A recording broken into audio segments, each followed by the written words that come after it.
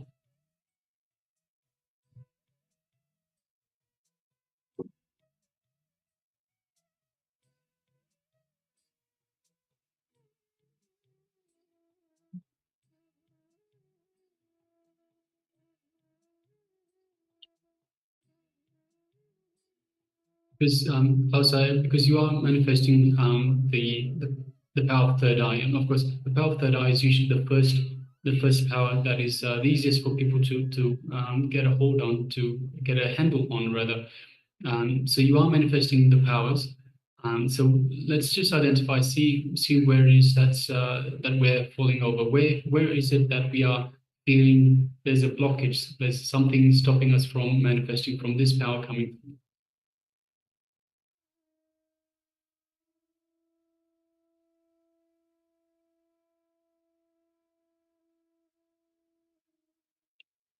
So one thing we mentioned during this program, during the length of this program, is that different powers are affected by different patterns.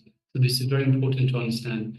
So by continuously doing the power manifestations, we are continuously working on these very patterns. So it won't be the same pattern. So the pattern that gets in the way, for example, or our consciousness of a matter, where we roll the coconut out of our hand, will be different to the power, the pattern that gets in the way of, for example, it's affecting the temperature of water, of things.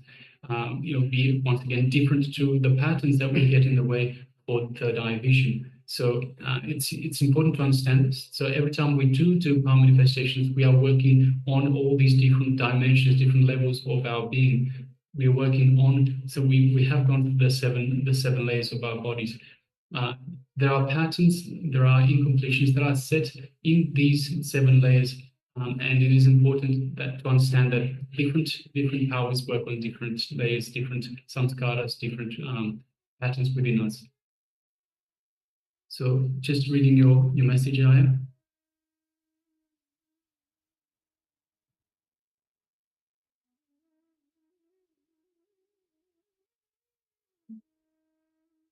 Yes, so I suggest that you practice this unclutching meditation. So just sit comfortably. So it is very important that we manifest powers from the space of unclutching. See, when we unclutch, as we mentioned a number of times, what we're trying to do is we're trying to increase the gap between the two thoughts. So this is called the Akshana, K-S-H-A-N-A. So what we're trying to do is we're trying to increase this the space between two thoughts. It is in that space between two thoughts that our true self resides. And in that space, by connecting to that space, is how we have access to these superpowers, these powers of Paramashiva. So it is through our true self that we have this connection. So it is very important that we do unclutch whatever it is, just for that moment. Those whatever thoughts are popping up, they can wait. I'm sure they'll be there after we do the power manifestation. But just for that power manifestation, just tell yourself, I'm going to put the thoughts aside. I'm going to ignore all the thoughts. I'm going to ignore anything that comes up. Whether it's discomfort in the body, whether it's thoughts that pop up, whatever the thoughts may be, whether it's thoughts, worries, fears, all of that stuff. Just say to yourself, for this time that I'm doing the power manifestation, I'm gonna ignore all the thoughts. They can come back later. They will come back later. I promise you, they'll still be there.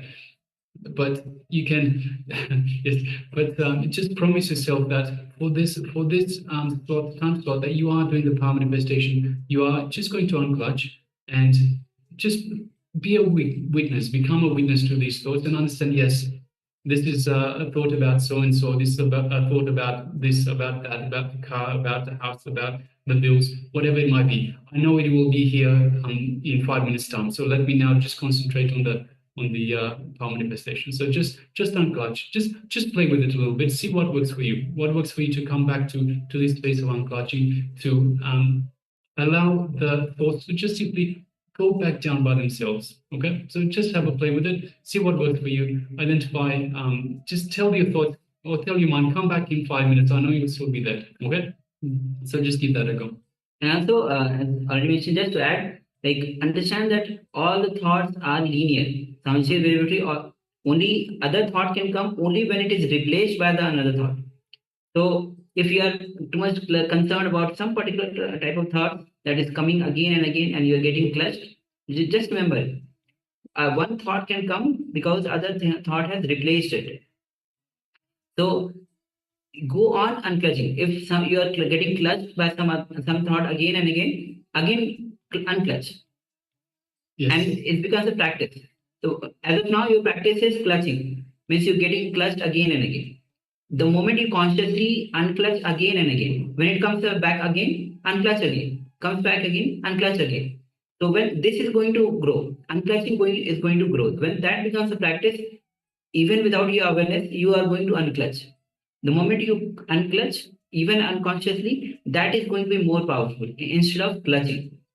So understand that every thought is linear. It's not simultaneous. One thought can come because it has replaced the other thought, the previous thought. Yeah, so Swamiji beautifully tells us that we can only have one thought at a time. So, but unfortunately, what we do is we hang on to that thought. So we feel pain. So this is related to the pain shaft. We feel pain related to that thought. So we hold on to it, even though we replace it again and again. Swamiji also tells us the way to get out of fear, for example. So let's say fear comes up. The way to get out of fear, because it is just a thought, just simply think of something else. Swamiji says, just think of coffee. You want a cup of coffee. So the moment fear comes up, the moment you have a thought of fear, just replace it with a cup of coffee. I would love a cup of coffee right now. And the fear will just go away, just like that. So that is another technique that you can use. But of course, this is to use in thoughts that are persistent, thoughts that keep coming again and again. So just similarly, when you think of, when these thoughts come up, things that you worry about, things that are powerful, that you feel you can't hold on to, that you really feel they are painful, just remind yourself in these moments to think of a cup of coffee. So fear comes up, coffee. Worry comes up, coffee. Just replace it each time. Just think, cup of coffee would be really nice right now. Okay, so you can play with that technique as well. Yes. All right. Thank you, Ayan. And meanwhile, we have a couple of participants that have just joined us. We have Agamapriya, Nithyananda, and welcome. And we also have Queen Zen Wang, who has joined us. Yes, Nithyananda, and welcome to the Paramashivoham Level 1. This is, we have just gone through the power manifestation. This is day number 20 of 21. So we're almost at the end, but don't worry, we will start again from the next day. With I believe we have glimpses of Paramashivoham for a little while. Then we start once again with the next season of the Paramashivoham Level 1. So for all participants, if you wish to continue the program, perhaps you've missed some teachings of Swamiji, you've missed some sessions, something that you think, hey, I could have really done with this information, you are more than welcome to join us again. And also remember that every Paramashivoham is new. New season when we join, every season upgrades itself. Of course, even if it's the same technique or meditation or even the part of cognition, it works on you differently because you have grown, you have matured yourself. But anyway, the next season is going to be with a little upgradation as well. Every season is new. And when you attend, it's for you also, it is new. So attend the Paramashivoham. As today is the 20th day, we'll be having tomorrow as the last day for this season. As mentioned, after that we'll be having few days of glimpses. Then the new season will be starting. So it is important to understand the more and more powerful cognitions you receive again and again, that powerful cognition gets strengthened in you. that is when it gets strengthened, that only going to manifest in your life. So it is important to understand that all the powerful cosmic truth that Swamiji is revealing, when you go on imbibing that, internalizing that, that becomes a part of it. That only going to manifest. So you are manifesting oneness in you. All right. All right. So we have come to the end of this power manifestation segment. Now let us move on to the next segment in our program for today. So as we are today going through the yoga for body, mind, and spirit, for every level, how the yoga itself is, Swamiji is revealing. So in this segment, Swamiji will be revealing us on the yoga for the mind. See, through mind we have so many illness like depression, so much of thoughts going on, which because of that we are stressed, and so many times we struggle, we face due to the mind. So in this revelation by Swamiji Swamiji will be revealing on the yoga for the mind. So please come to the space of listening and let's begin.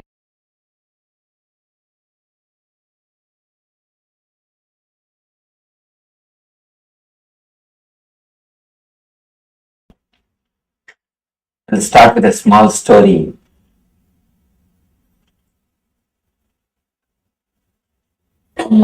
Young man from America went to London, was traveling in a train. The elderly British lady and gentleman. Lady had a pet dog. Suddenly, the dog jumped on this guy and vomited. This lady, instead of apologizing, he started patting the dog. Oh, what happened to you? I don't know. You have bad stomach. I should take you to the doctor. The young man kept quiet, did not speak much. After a few minutes, again this dog jumped on him and pissed. Again this lady, instead of apologizing, she started saying, oh, I should take you to the doctor immediately. I don't know what happened to you today. After a few minutes, again the dog jumped on him. Now you know what you would have done. Again this lady did not even care to say a word sorry. She just started patting the dog. I should take you to the doctor, and she started giving some food, medicine. She started taking care of the dog. Now it's too much. The young man silently got up, just picked the dog and threw out of the window. All this time, the old man was keeping quiet. Now he stood up and shouted, you Americans drive in the wrong side, measure with wrong scale, now threw the wrong bitch out of the window.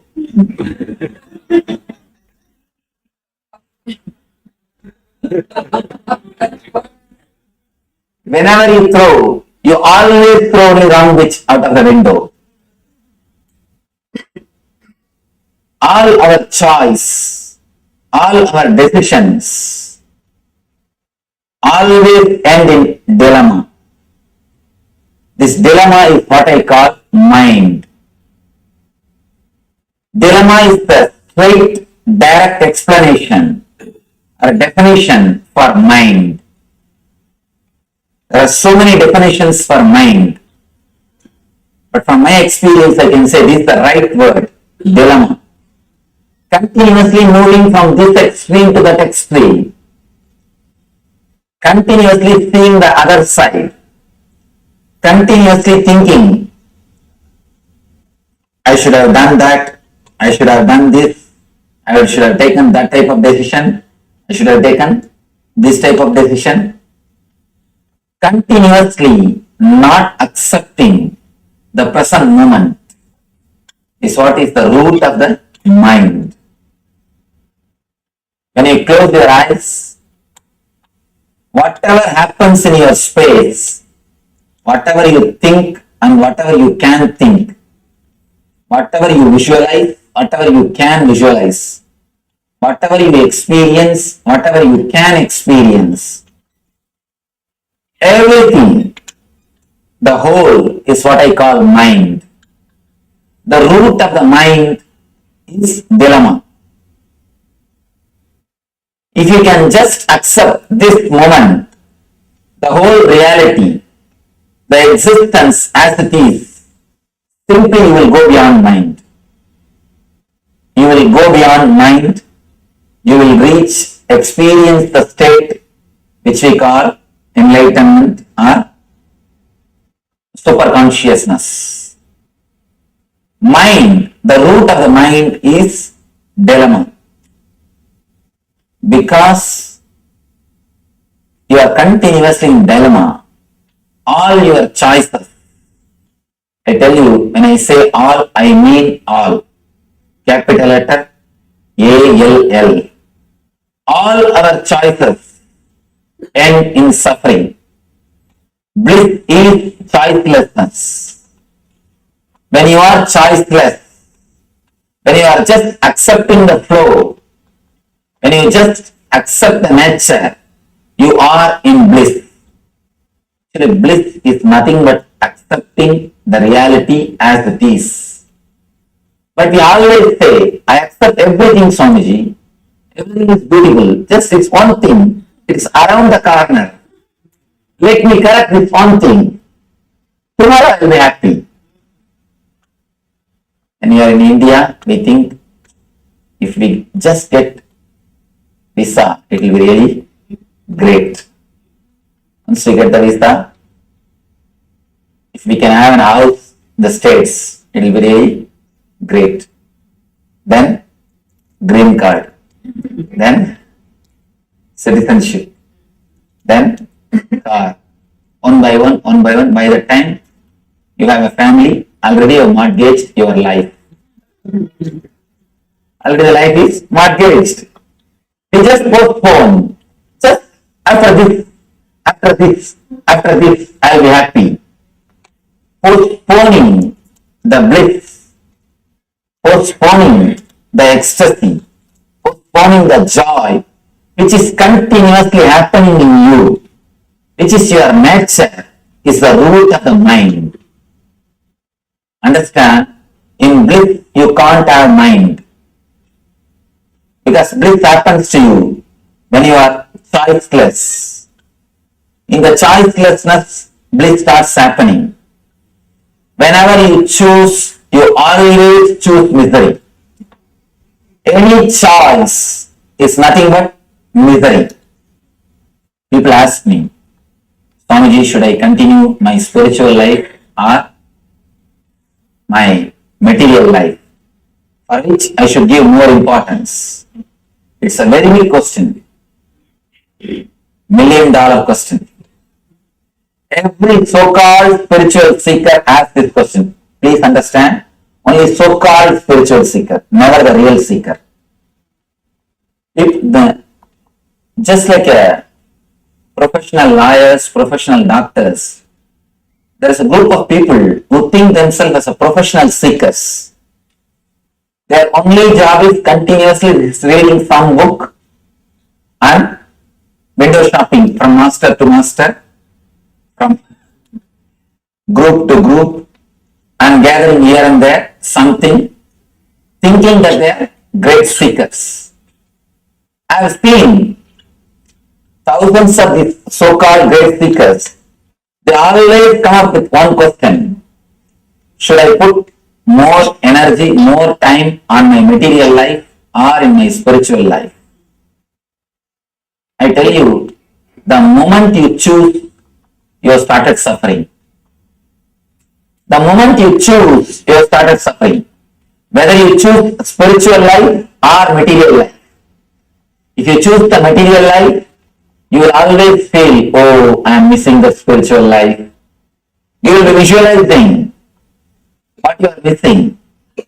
If you choose the spiritual life, you will always miss the material life. I tell you, there is no need to choose. Material life is horizontal line. Spiritual life is vertical line. They always have a dilemma, which one to choose. If you look little deeply into your being, of course, looking little deeply into your being is what I call meditation. If you meditate little bit, you will understand, experience. You don't have to choose horizontal line or vertical line. You have a capacity to grow in both directions at a time. That is what I call quantum spirituality. You can explode in the horizontal direction and in the vertical direction at a time, in same space. Real spirituality or real meditation is living in this moment. When you start living in this moment, naturally you will explode. You will just express yourself in your so-called material life and spiritual life.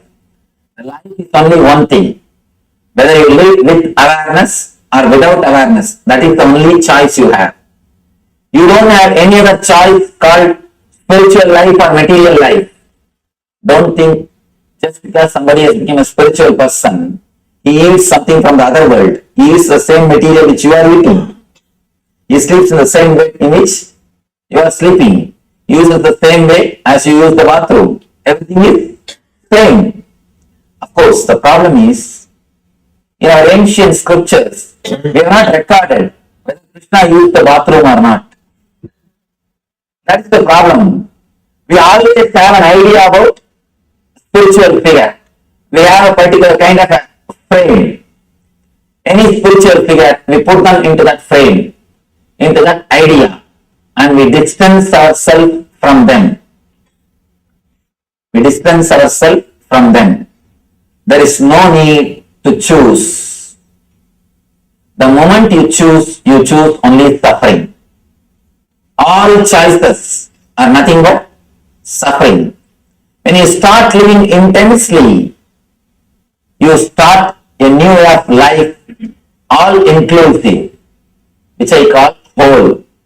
When you are whole, you are holy. The only way to holiness is being whole. The moment you start choosing, you are given power to your mind. Fear, greed, and worry. All these three starts in choosing. Your greed makes you choose. Your fear makes you some way you want to escape from something. Of course, naturally these two ends in worry, confusion, dilemma. Whether you choose based on fear or greed, we end in dilemma, worry. These two are the root for choosing. Don't choose anything mentally. People ask me, Swamiji, if you say don't choose, then how to go about in the day-to-day life? Should I drop spirituality or should I drop my profession? Should I meditate or should I go for a job? I tell them, never choose mentally before you start living. Just start living intensely. As you feel, as your heart guides, you will see simply your profession will become meditation. What has to drop will drop automatically. Whatever has to drop will drop automatically. You don't have to choose, that will choose you. You don't have to choose, just your whole being will start choosing. The moment you choose with your logical calculation, with your intellect, you are in trouble. Not choosing, accepting the flow, going along with the flow is what I call intelligence. The moment you accept, something happens to you, that is what I call intuition. The normal level, very basic level, you are in the level of instinct. The moment you get the little bit energy to choose intellectually, you come to the level of intellect, man. If you drop choosing, accept the flow, something happens to you, intelligence, you become divine person. When you stay in this level, in that same energy, something more happens to you, which I call intuition. You become divine. Step by step, from instinct to intellect, from intellect to intelligence, from intelligence to intuition. Usually, almost we are all stuck, 90% of us are stuck in intellect level. Of course, we are not in instinct level, we are in intellect level. Continuously fighting with yourself, continuously creating conflicts. That is the reason we need so much of entertainment. Why do you think continuously we need partying, drinking, TV, movie, everything? When I was first brought to this country, when I came first to this country, they showed me all this Universal Studio and Disneyland and whatnot, all those entertainment things. The devotee who took me around thought I feel very happy after seeing everything. But somehow I felt very sad. I came out, they asked me, why Swamiji you are feeling so sad and you are silent? You didn't enjoy all these things. I said, if so much of entertainment is needed, means this country must be joyous. You need so much of entertainment, so many nightclubs, just because we are joyless. We are just joyless. That is the reason. Again and again and again, we go out. Some way or other, we try to grab, we try to snatch joy. Trying to snatch joy from the outer world is nothing but trying to make thread out of stone. Trying to take thread out of stone. You see in India, out of this banana tree, they will make thread to make flower garlands. The banana trees, the outer shell of the banana tree, out of that they will make threads to make garlands. Same way, if you try to make a thread out of stone, what will happen? Out of a rock, out of a boulder, you try to make a thread. All our work to get joy out of the outer world, out of these outer entertainments, is nothing but trying to make thread out of boulders. Of course, you can escape from yourself. These are all just techniques to escape from yourself. But you can never think that you are joyful or blissful by these things. Unless a person is totally comfortable with himself, unless a person is totally eased with himself, unless somebody is totally relaxed with himself, I don't think he can find joy in anything from the outer world. How much you try, all you can try is you can just escape. That's what. Until around the age of 40 to 45, you come upon a new phase in your life, which I call depression of success. You got what you want, but you have not got what far you want. Achieving what you want and not achieving what far you want. At that moment, you face a phase called depression of success. That is the time we take major decisions in our life. People try to change cars, houses, wives. You continuously try to change. That is the age you decide or you think of changing cars, houses, spouse, you try to change everything. Either you go for outer change or you become addicted, means you try to escape from yourself. Escaping from yourself can happen in many ways, not only through alcohol or drugs, it can happen through TV. TV is also one of the methods. You try to escape from yourself. You just don't want to sit with yourself. That's the reason continuously you are with some entertainment.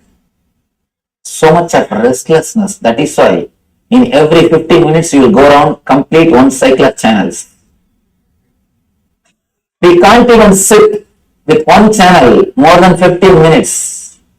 The other day, an advertisement producer, he was sitting with me, was talking to me. He said, Swamiji, any advertisement we can make only for 60 seconds. 60 seconds is the maximum time people watch.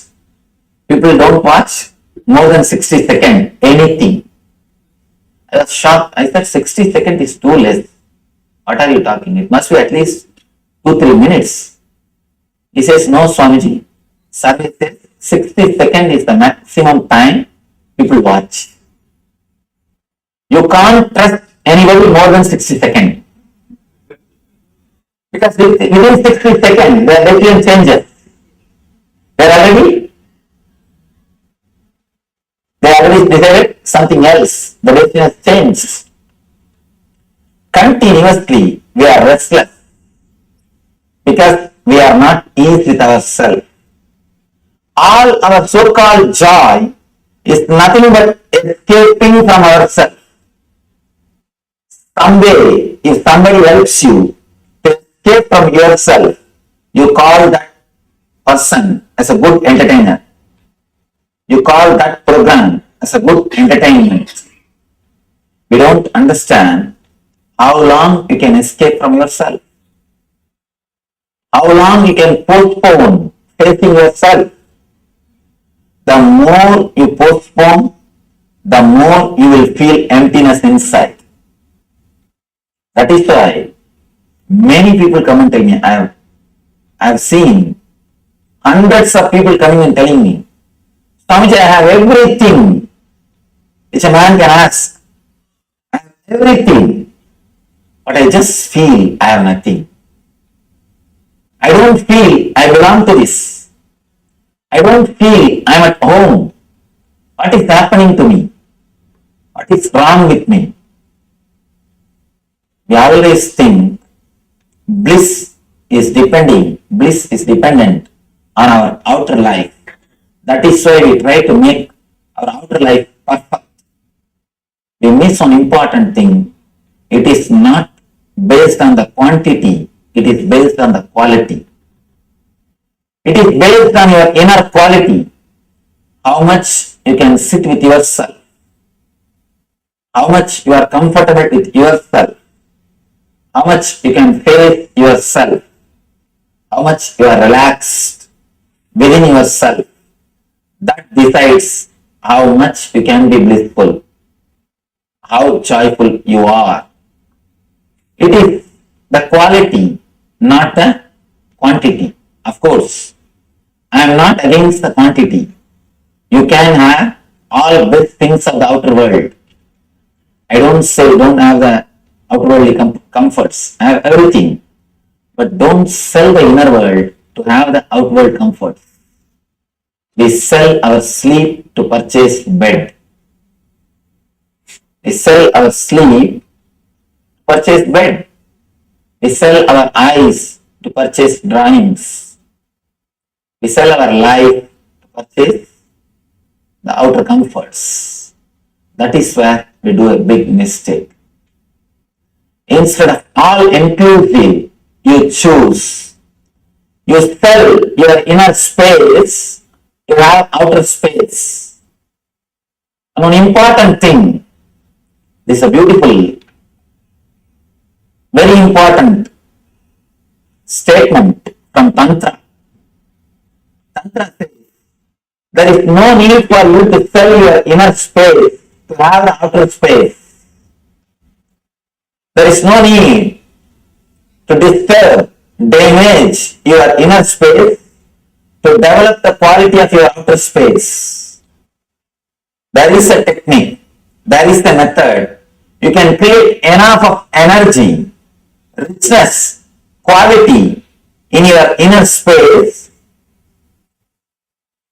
along with creating the outer space. The technique to create the quality in your inner space, maintain the quality of your inner space is what I call meditation. If you can spend at least 20 to 30 minutes in your life to enrich your inner space, to maintain the quality of your inner space,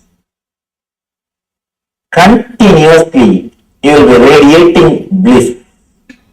And I tell you, you can surely excel in your profession. When you radiate bliss, you understand what for you are here, what you need, what you want, and what is your space, what is your role in this universe. Unless you experience deep easiness with yourself, you will not even know what for you are running.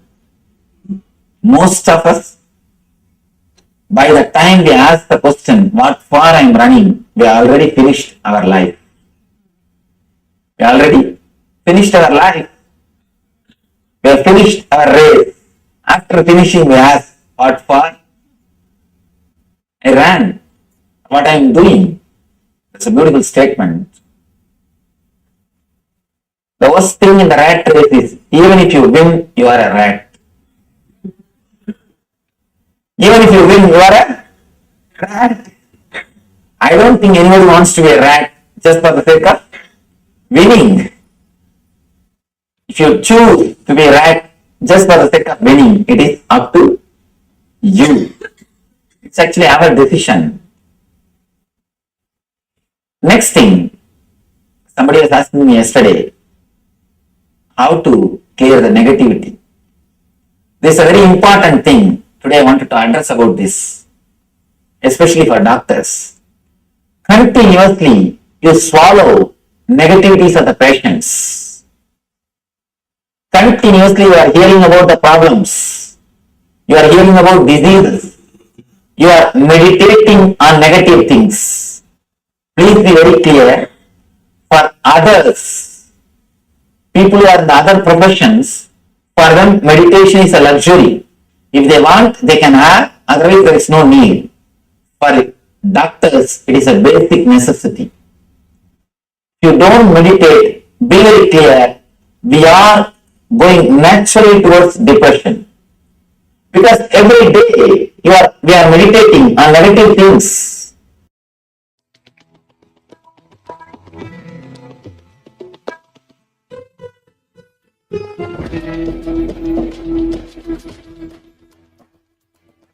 The ferociousness of seeking is powerful enough, like the fire of Kalabhairava, to burn everything which need to be burnt and destroyed inside you. Laziness, tiredness, boredom, everything which need to be taken out of you can be just like that burned. How many microseconds it will take for negativity to disappear in front of Kalabhairava's ferociousness? Not even micro millisecond.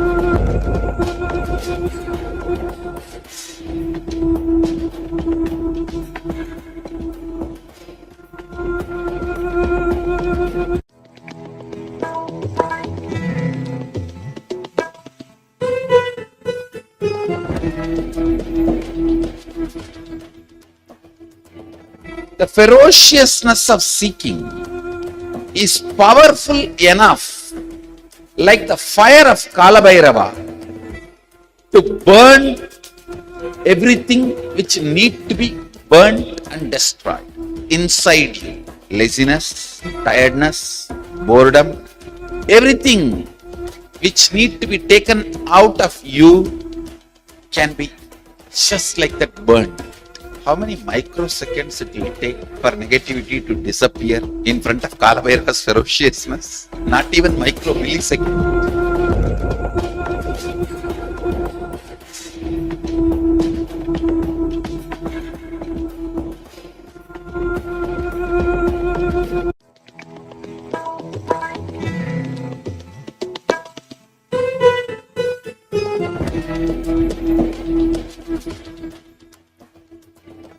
The ferociousness of seeking is powerful enough, like the fire of Kalabhairava, to burn everything which need to be burnt and destroyed inside you. Laziness, tiredness, boredom, everything which need to be taken out of you can be just like that burned. How many microseconds it will take for negativity to disappear in front of Kalabhairava's ferociousness? Not even micro millisecond.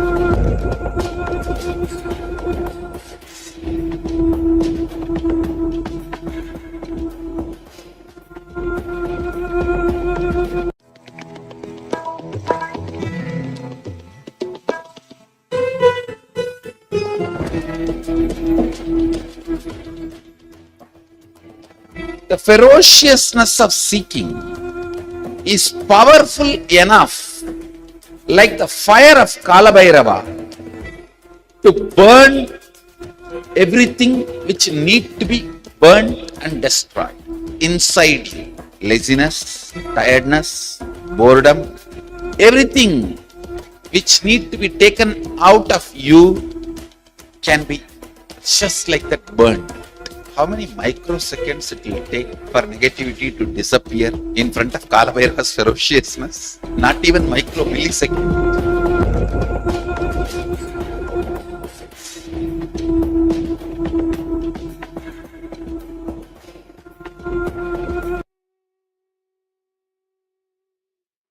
Yes, Nithyananda, all of you. So, yoga for the mind. After this revelation, Swami will be guiding us into the meditation technique for the mind. This is going to be Shanmukhi Mudra, Shanmukhi Mahamantra meditation. So, of course, this needs your engagement, your involvement. So, give 100% of your effort. Only when you give your 100% of effort, you'll see the full benefit of the meditation that you are about to enter. So, let's come to the space of breathing as you enter into this meditation technique for the mind, which is Shanmukhi Mudra meditation. So let's begin.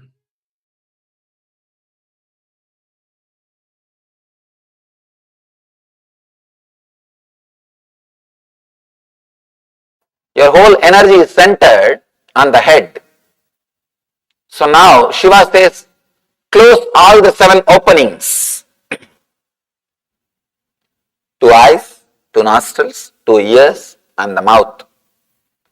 Close all the 7 openings. Then immediately the outgoing energy which is constantly flowing outside, will be stopped and it will be concentrated as one beam light, one light beam. Then now you can use that energy to penetrate your third eye. If you have seen a young age, if you concentrate the sun rays through a glass, paper or the cotton will be burnt. Same way, if you concentrate the energy which flows outside by closing, it will become a strong beam of power, energy.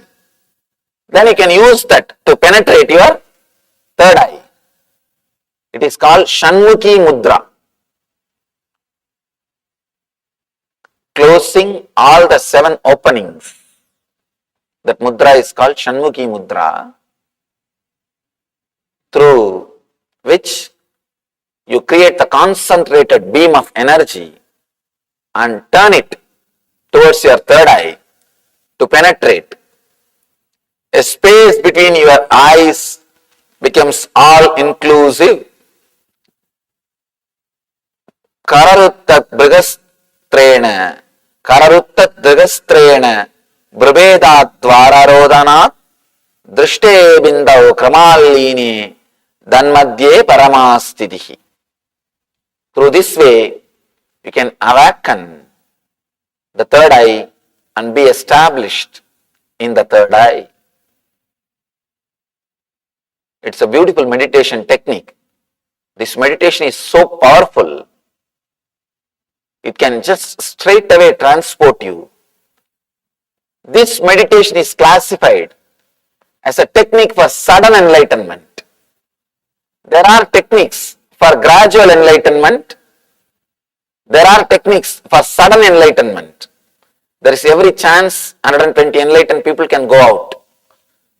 After this session, you don't know, because this technique brings sudden enlightenment. It's very powerful and highly energetic technique. You should understand the truth of sudden enlightenment. Sudden enlightenment means where you don't need any preparation. Simply in single moment you are awakened. Then you will be able to establish yourself in that experience. Gradual means you practice for a long time. Then you establish yourself in that experience. The sudden enlightenment is always good because it gives you the glimpse and the conviction about the possibility happens in your being. Then you won't have much doubts and problems. All our problems are nothing but our doubts. Is it really available? Or will I be able to have? Will that be successful? I don't know what will happen to this. I don't know what will happen to my husband. I don't know what will happen to my wife. I don't know who will run away where. All these doubts are the problem.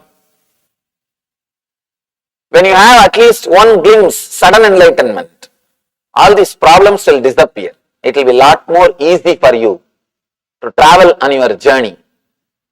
All great masters, fortunately, directly, with understanding or without understanding, had the glimpse of sudden enlightenment. Sudden enlightenment. So, it is time for us to go inward and work on the Ajna Chakra to have the glimpse of enlightenment. Today we will spend a little more time on the meditation because it's a very powerful technique. Let me describe the technique. It's a very powerful technique. Please understand the instruction slowly but clearly, then we will do it. You are supposed to close all the 7 openings with your 2 hands. Let me first describe, show, and then you can close. 2 thumbs on your ears, 2 fingers on your eyes, and 1 finger from each hand on your nose, and mouth you can just keep it shut. That's enough. Let me describe the technique clearly. Do not close the nose completely, then do not block it completely, but reduce the airflow. As on now, it is going chaotically. Reduce it and balance it. We do mantra japa to balance the prana flow only. Many people will be always doing mantra japa. Actually, it regulates your prana flow. It helps you to go towards the little more higher space or consciousness. So, let me describe, later on you can do, you can just please understand completely first, then you can do later on. See it clearly. And this is called Shanmukhi Mudra. When you close like this, the energy flow which is going outside, actually through this through the face, through the 7 openings, constantly energy is going out. Your hands are very powerful. These energy centers are so powerful, it can stop the energy flow going outside and turn it towards inside. Turn it towards inside. We are doing 2 things. First, stopping the energy flow outside and turning it inside, and concentrating the beam of energy which is turned inside towards the Anya. First we are stopping the energy flow towards outside, then we are turning it inside, and third, concentrating the turned energy on your third eye. So that as on now 80% of your energy is going through the face. You are gathering data through the head 80%. 80% of your Jnanendriya activities are happening through the face. Now you stop all that energy flow out and turn it towards in and center on the third eye. 3 step. I'll guide you step by step. First understand this mudra, Shanmukhi mudra.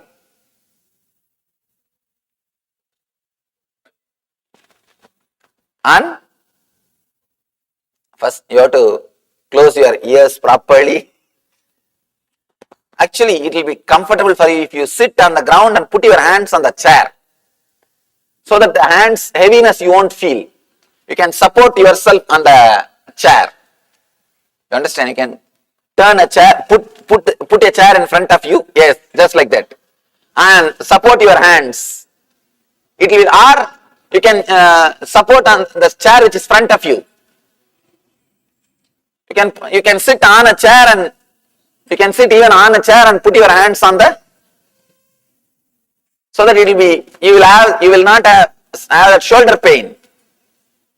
Yes, that's the right thing. You won't have shoulder pain. One more thing, please understand. You may ask the question, can I cover it with earplug or some clothes, Swamiji? No. Earplugs does not have energy center. Your fingers have got energy center. That is why in India we always eat with hands, because food will be energized. The food will feel comfortable with your body will feel comfortable with the food before it goes inside your system. And I always, even if you eat with a spoon, please always put your hand on the food for a few minutes before eating. Before eating, always wash your both your hands, put your hand on the food. Remember God or Guru or whatever you meditate, on whoever you meditate. Just remember for a few minutes, then start eating. The food will feel comfortable with your body will feel comfortable with the food. There won't be something like a sudden exposure. It will be more very friendly relationship. It is good to touch the food and eat. Anyhow, you are all set now? Please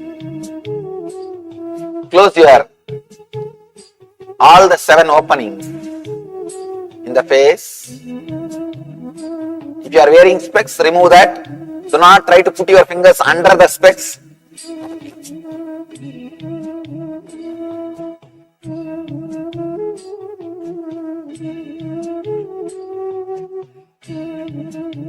Do not close the nose completely. Just reduce the prana flow. When your mind settles down itself, the prana flow will reduce.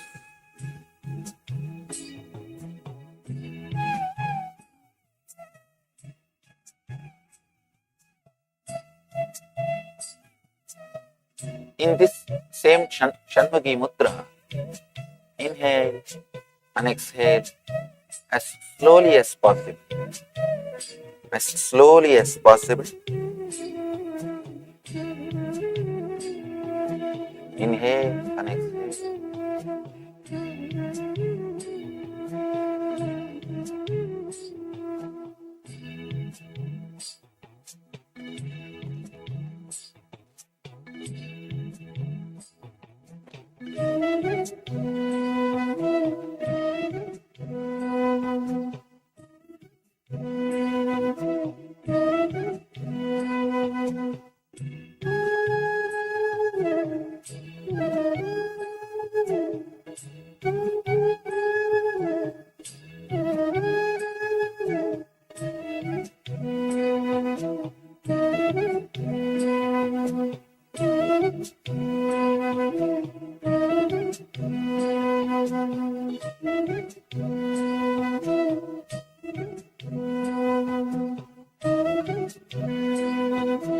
Just inhale and exhale.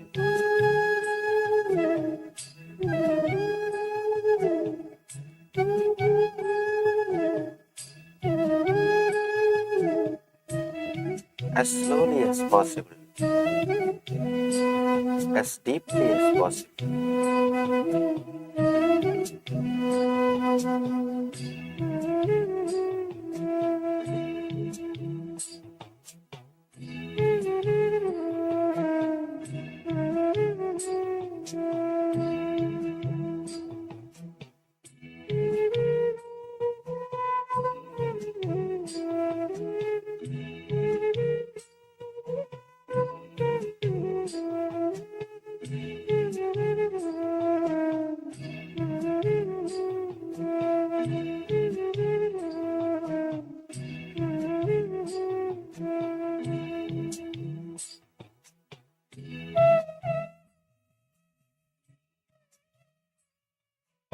Let your mouth be tightly.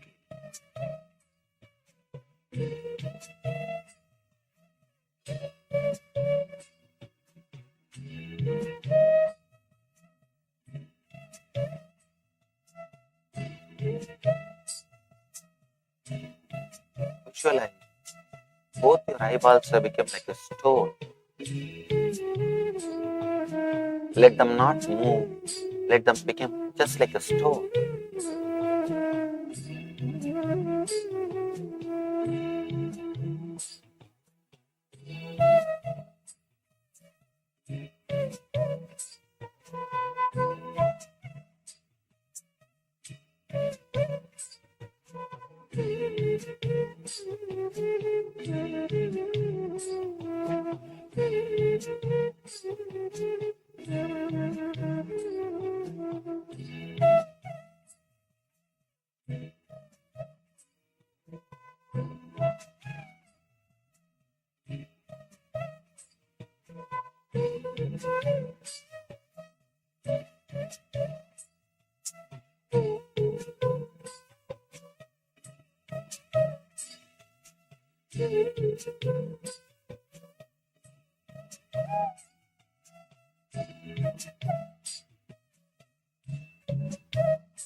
As slowly as possible, as deeply as possible.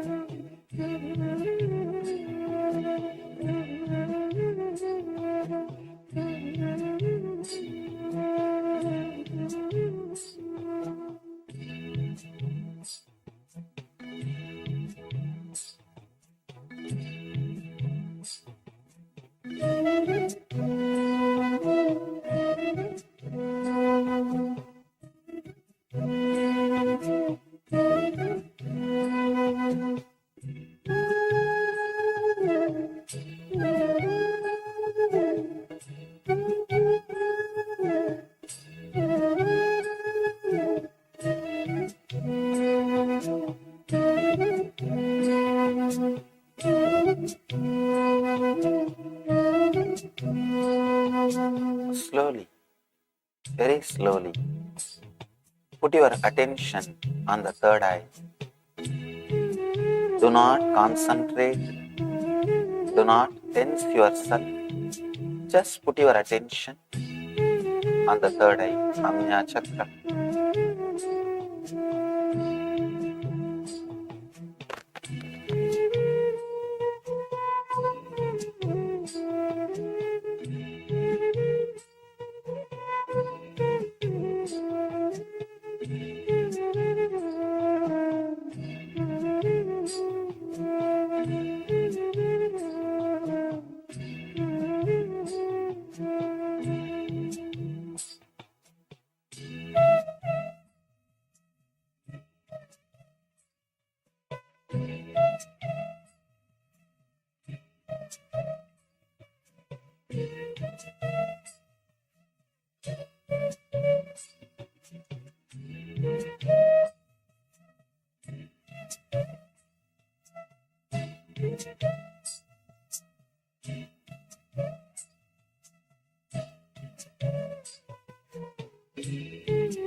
Slowly,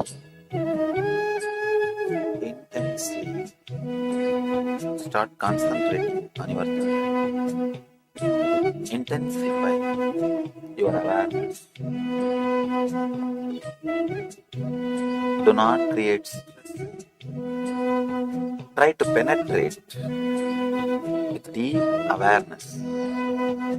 Do not create pressure. Create only awareness.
Intensely visualize as if you are penetrating your third eye with a drill bit.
Visualize deeply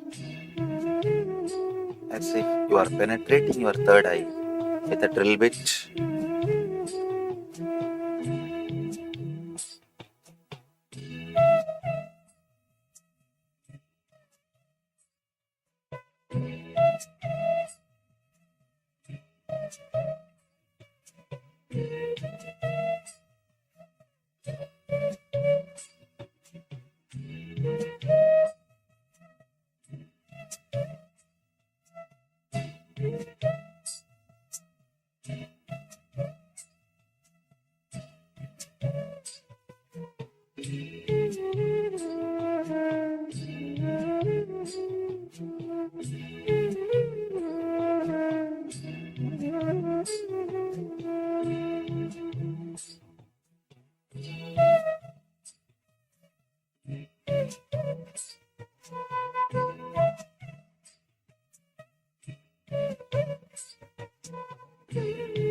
third eye intensely.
Shanti, Shanti. Shanti. Relax. Slowly, you can relax and open your eyes. Try with this technique in a very comfortable posture. You will see tremendous energy created in your third eye to awaken your intuition. As of now, I saw many were juggling. Sit in a comfortable pose where your hand is supported. Then you will see you are entering into deeper energies, the higher consciousness. Let these techniques give you the high energy and liberate you. Let you all become one with the Shiva consciousness. Let you radiate eternal bliss. Nithyananda. Thank you.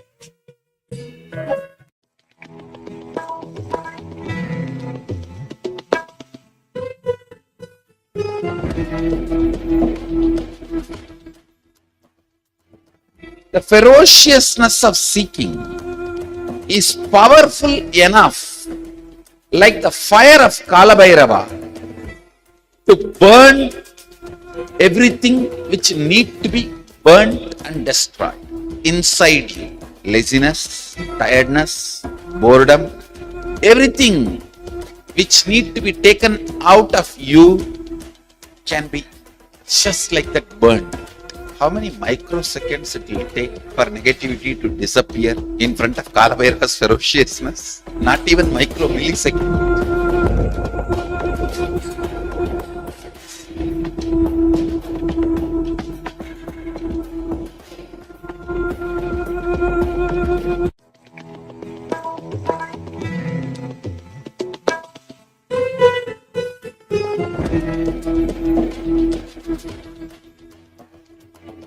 The ferociousness of seeking is powerful enough, like the fire of Kalabhairava, to burn everything which need to be burnt and destroyed inside you. Yes. So Kalbhaira just destroys all your negativity, whether it is all your tiredness, boredom, all the patterns that you are facing. Anything that you are facing in your life which is negative, which is tiredness, which is not letting you manifest what you want in your life, which is any obstacle that you're facing. Kalbhaira, with just his fire of ferociousness, he just burns away all the negativity patterns that you are struggling with. So it's a beautiful opportunity for all of you to offer your gratitude to Kalbhaira at his lotus feet. And because we have Kalbhaira Chanting coming up on 23rd and 24th of November, 2 days from now. So if you want to offer, let us know. We'll be giving you the further details.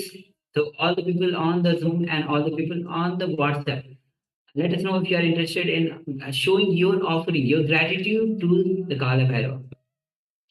Alright, with this we'll be entering into the power manifestation round. And as today we are doing the power of changing the temperature of the water. Yes, so let us sit comfortably. Actually, before we sit comfortably, let us gather a container of water. So if you have one already from previous rounds, you can use that. Let us gather a container of water. It can be a cup, it can be a container, anything that you have. We are going to affect the temperature of that water. So first of all, gather the water in a container. Then second of all, we need to take a measurement. We need to take a base measurement of the water before we affect the temperature of the water itself. So requesting participants, just take a couple of moments and gather a container of water, a cup of water, whatever it might be. It doesn't matter what the container is made of, as long as it holds the water.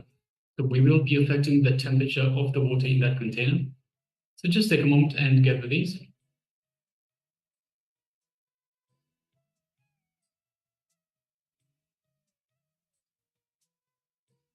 And once you have got a container with water or a cup with water, let us know And also we will need to take the initial measurement, the temperature of the water. So if you have a thermometer, you can use that.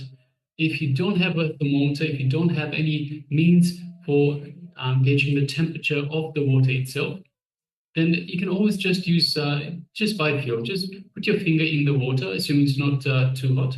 You can put your finger in the water and just feel, and then we'll do exactly the same thing at the end. Once we affect the temperature of the water, then we can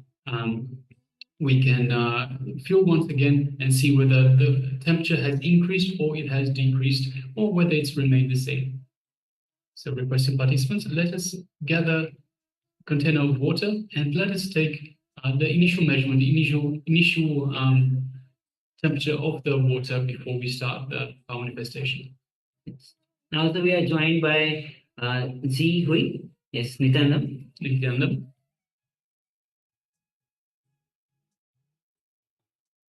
So we are just about to start a power manifestation, the power of changing the temperature of water. So at the moment we are changing the temperature of water. Of course, we can change the temperature of other things, including our body and other liquids, any things like that. But right now we are just concentrating on water.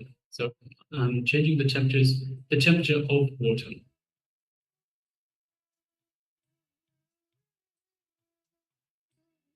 And requesting participants, once you have a container of water and you come back to, if you're ready to go, so you've already taken the base temperature, then let us know. Just give us a thumbs up or a hand signal, something that we know that you are ready to go.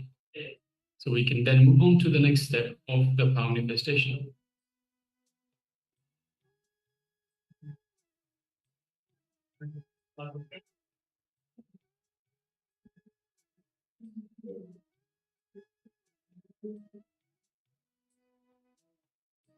So once again, once you are ready, you have the container of water. Yes, thank you very much. Xin Wang, yes, thank you. I hope I pronounced your name right. Welcome, thank you. Thank you for letting us know that you're ready. All right. So now let us just sit comfortably with the head, neck, and spine in a straight line. You can close your eyes. And let us just unclutch from anything of the outside world. So whatever the outside world may hold, whatever distractions there are in the outside world, let us just unclutch. So remain unmoved. Every time a thought comes up, every time a distraction comes up, whatever it might be, a noise, a worry, a fear, anything at all, let us just unclutch from it. Don't get involved, don't get entangled in that thought, in that fear, in that distraction. Don't entertain the thought, don't entertain the distraction. Just be a witness. By becoming a witness, we unclutch from the distraction. And understand that the mind is a distraction. We are manifesting the powers of Paramashiva from the space of oneness with Paramashiva, from the space between the thoughts. So by unclutching, we connect to this space between the thoughts. So again and again, just tell yourself, promise yourself that every time a thought comes up, every time a worry, a distraction comes up, you will unclutch. Just play this as a mantra, unclutch, unclutch, unclutch.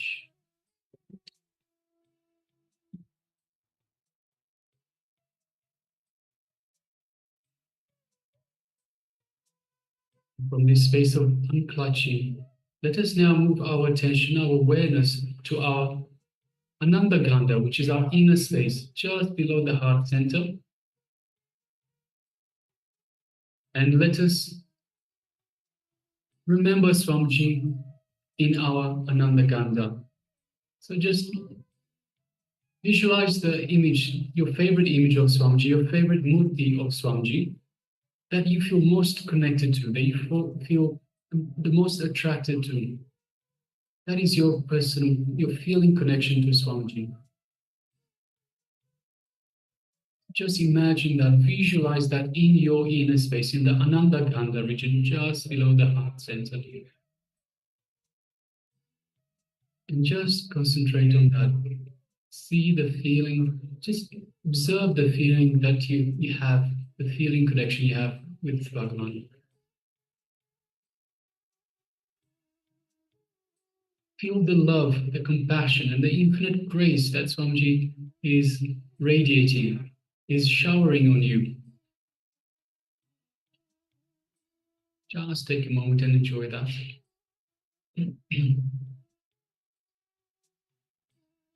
Feel the superconscious energy that Swamiji is radiating, just flowing throughout your entire body, reaching out to every corner of your body, every finger, every toe, your nose, your ears, your eyes, every corner of your body. Every one of the trillions of cells in your body, feeling this superconscious energy, feeling alive, rejuvenated and excited.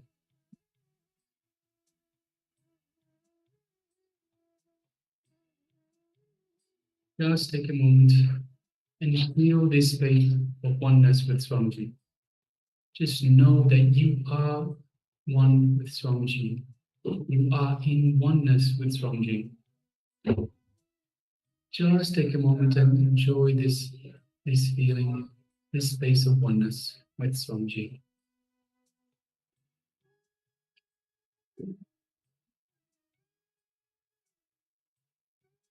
Now let us move our gaze just gently to the third eye, the area between the eyebrows. And just gently, let us look through the third eye into Swamiji's third eye. So just visualize Swamiji's third eye in your third eye, and just make that connection. And as you do so, you feel your third eye being awakened, activated, and energized, full of life. Just take a moment and feel that energy in your third eye.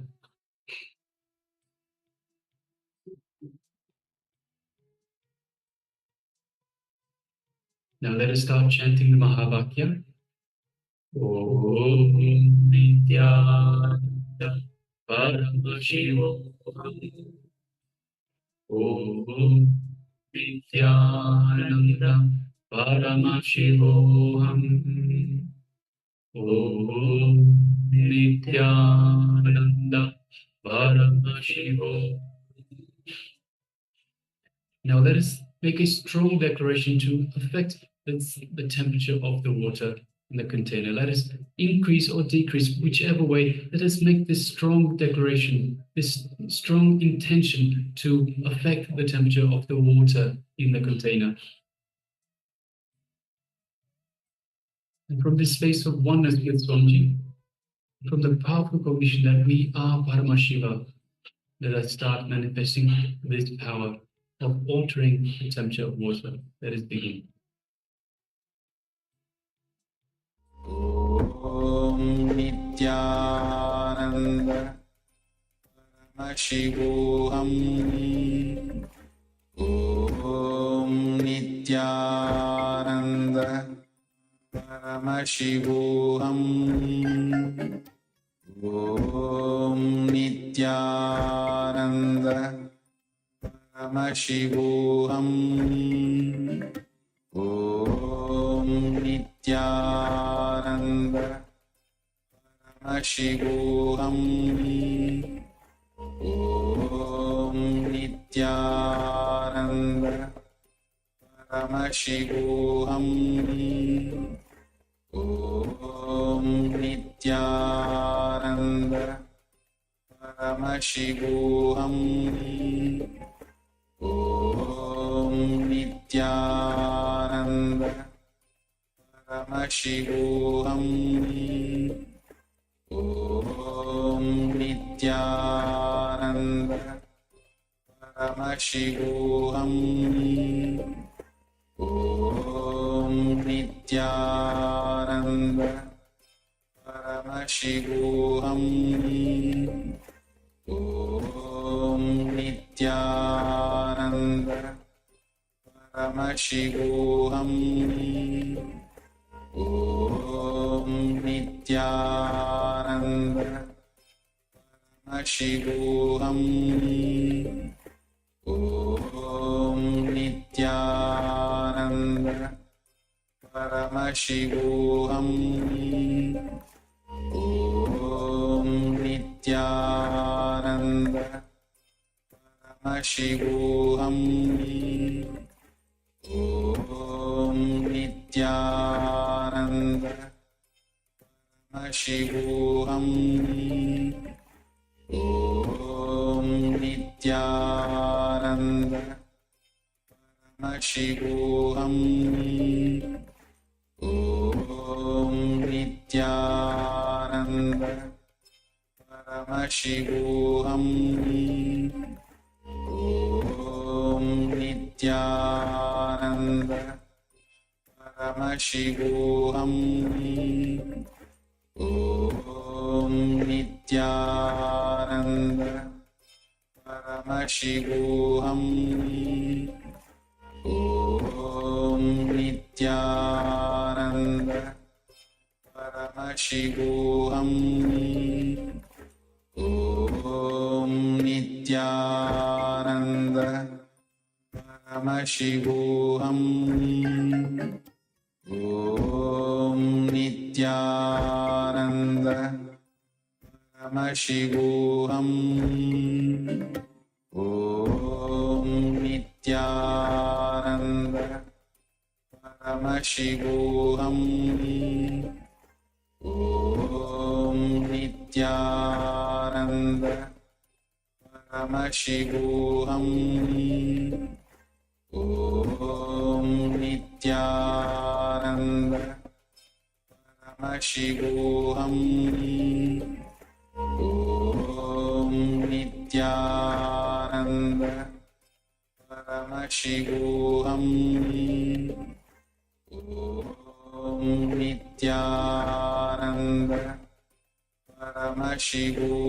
Shivoham Om Nithyananda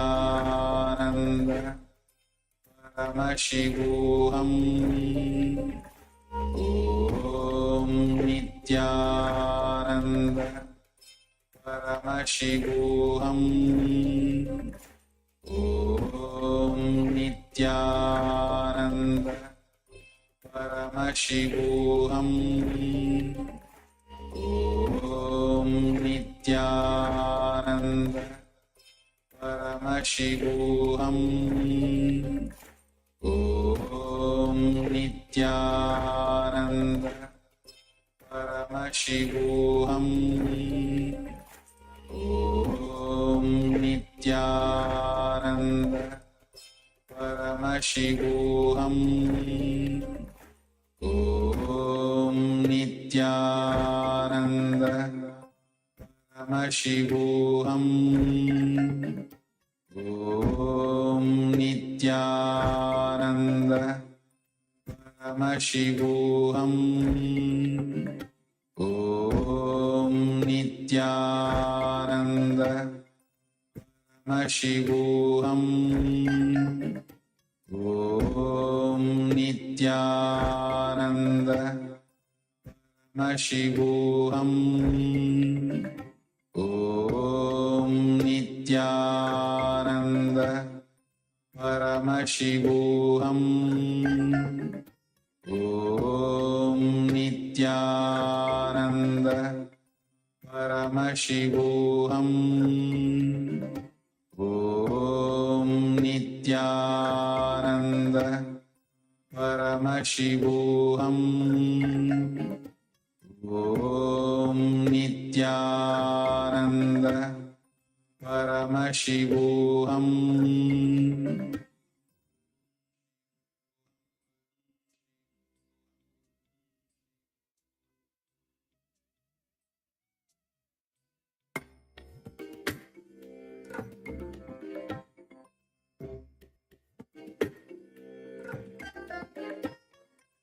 I bless you all. Let you all open all your three eyes and manifest powers of Mahasada Om Nithyananda Paramashivoham Om Nithyananda Paramashivoham Om Nithyananda Paramashivoham Om Nithyananda Paramashivoham Om Nithyananda Paramashivoham Om Nithyananda Paramashivoham Om Nithyananda Paramashivoham Om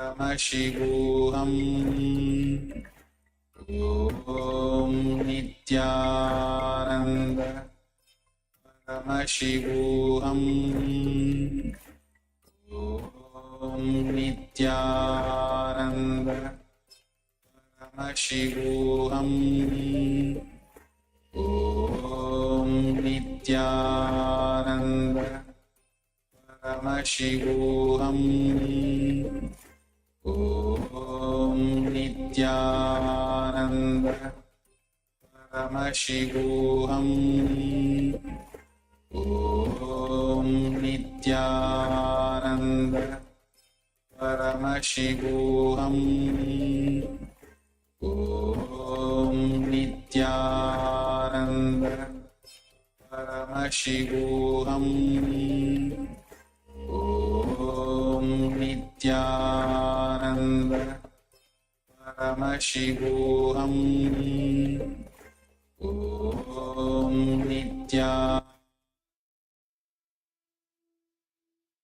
Yes. Salam alaikum.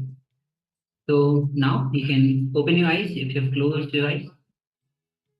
And with this deep surrender and gratitude to Supreme Pontiff of Hinduism, let's check the temperature, whether it is decreased or increased, the temperature of the water.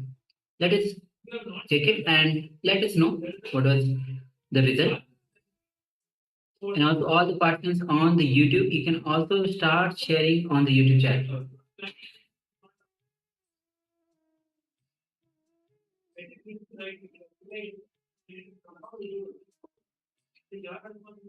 Yes. So let us know if you have manifested this power. And understand that moment you start manifesting this power, the oneness that your connection with Swamiji goes on increasing. That deep oneness connection goes on increasing. And it's not just about manifesting, altering the temperature. Of course, this is one of the powers that you are getting. But the moment you are manifesting this power, the patterns, the limitations that you are struggling with, suppose you are facing some fear or worries or some limitations you want to break free from. The moment you start manifesting the power, you break one limitation within you. And the moment you start breaking the limitation, you start seeing the possibility in your life. Wherever you feel stuck, you see a new possibility in your life, and you are able to move ahead in your life. You are able to manifest in your life. Yes, so once you have taken the second measurement, take a moment and share with us in the chat whether you were successful, unsuccessful, whether you increased or decreased. So either way, increase or decrease of temperature is still a successful power manifestation. So if you intended, for example, for the temperature to increase, but it went down, it is still a successful power manifestation. It's not yet perfect, but it is a power manifestation because the water temperature moved by itself. Sorry, it did not move by itself, did not change by itself. The water temperature was affected by your consciousness. So please take a moment and share.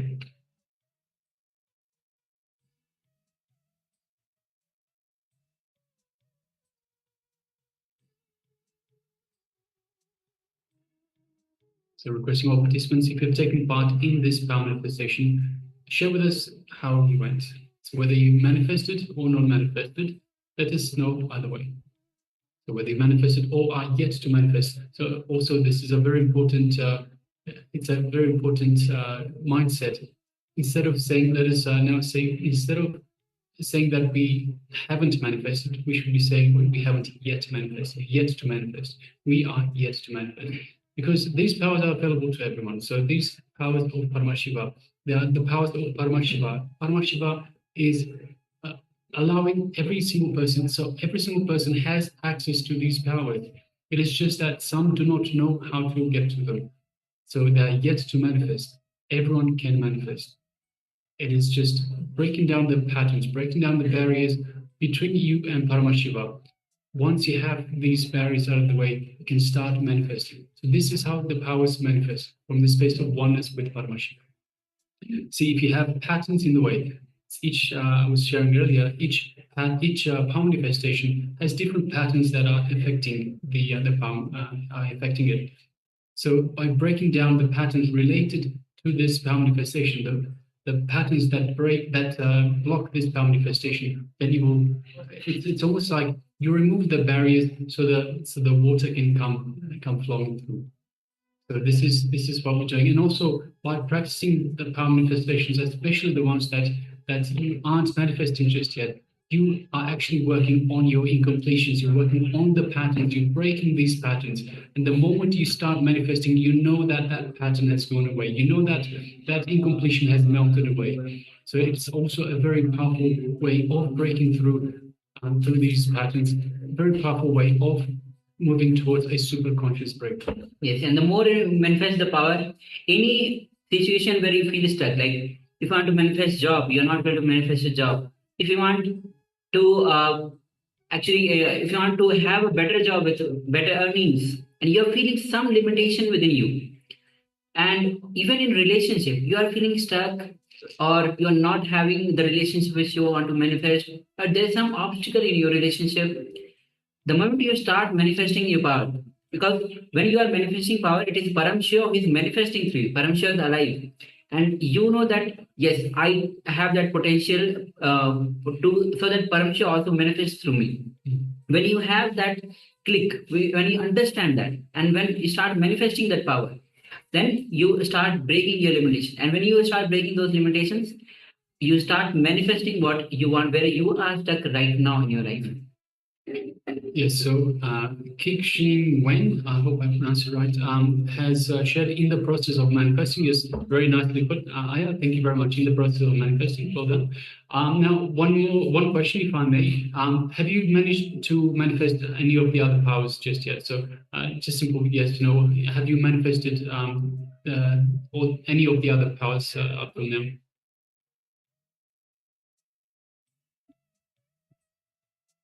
So once again, reminding participants, we are here to serve you. We are here to make sure you have a super conscious breakthrough in your life.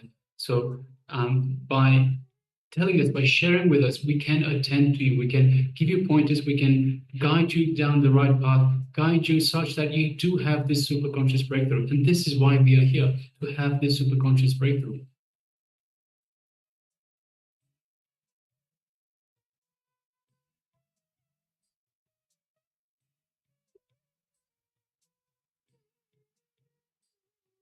Just waiting for participant to share.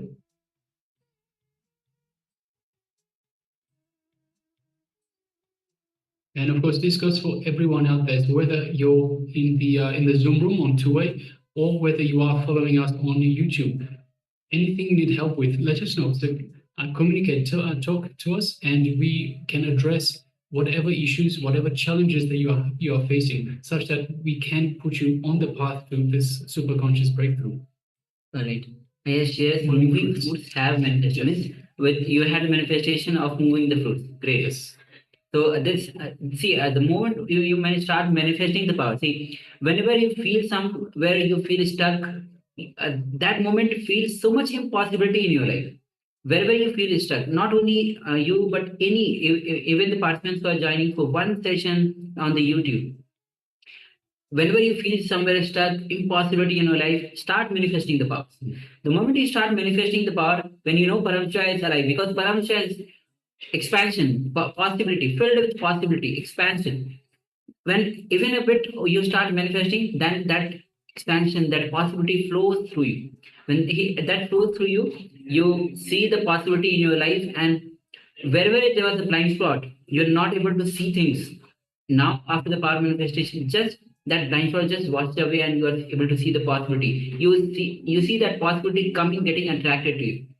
Yes, so thank you very much for sharing, Aya. And just for all the participants, whether you're here with us in the Zoom room or following us on YouTube, it is very important. So there's depending on where you are on your journey, on your path to the power manifestation. So there are times when you can't manifest anything. We need to address in terms of, are you doing detoxing? Are you doing yoga? Are you has Swamiji initiated you into the power? So these are the first basic steps. Once you start manifesting, then it's a totally different thing. You know you have that connection.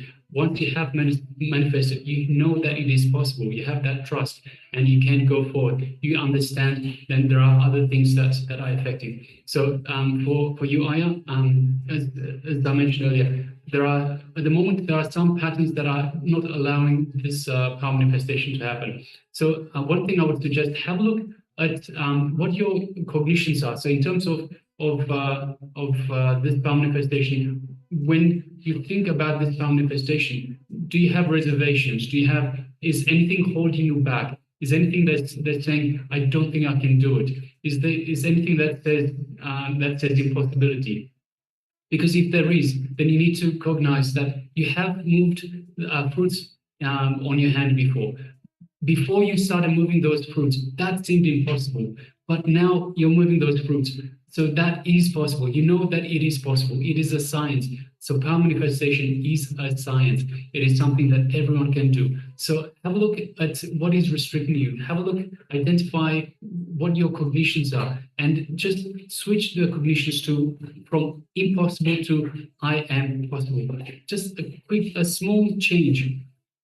A small change that everything is possible. You are Paramashiva. Everything is possible for you. So as long as you just change this cognition, then we should be able to move through this power as well.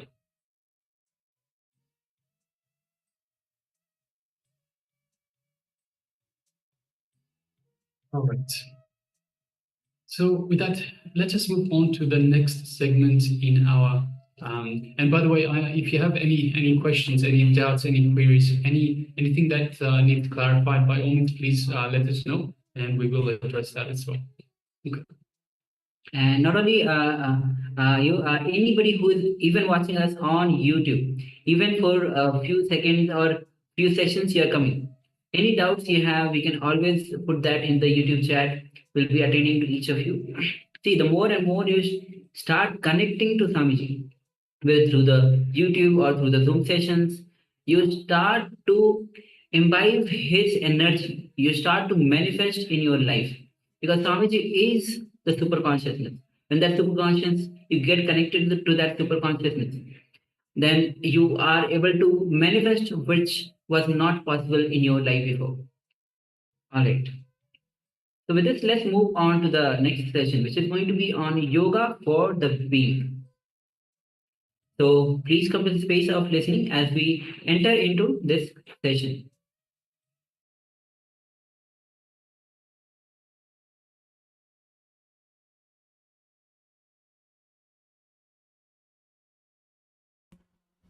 Now, yoga for spirit, being.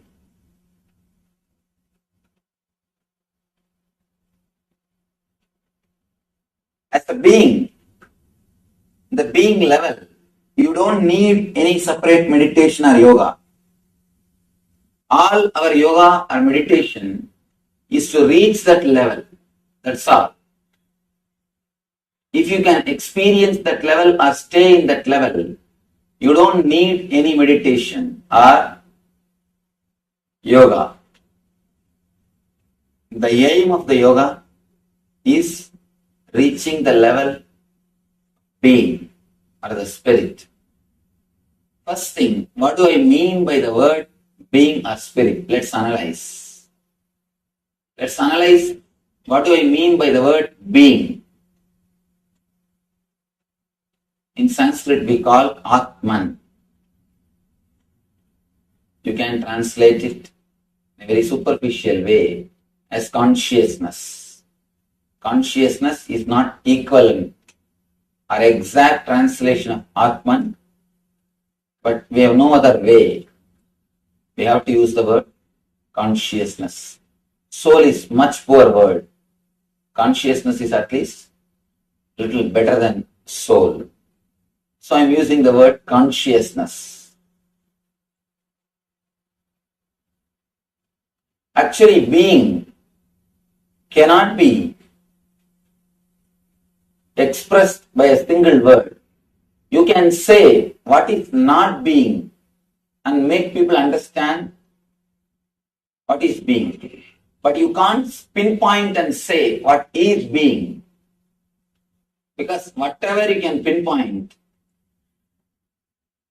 is only related to mind. You can't say anything about the being because it is something beyond mind. It is something above your intellect, it is something beyond your logic. Again and again, our masters declare it is beyond the body, beyond the pranamaya, beyond the manomaya, beyond the vijnanamaya, the different sheets, different koshas.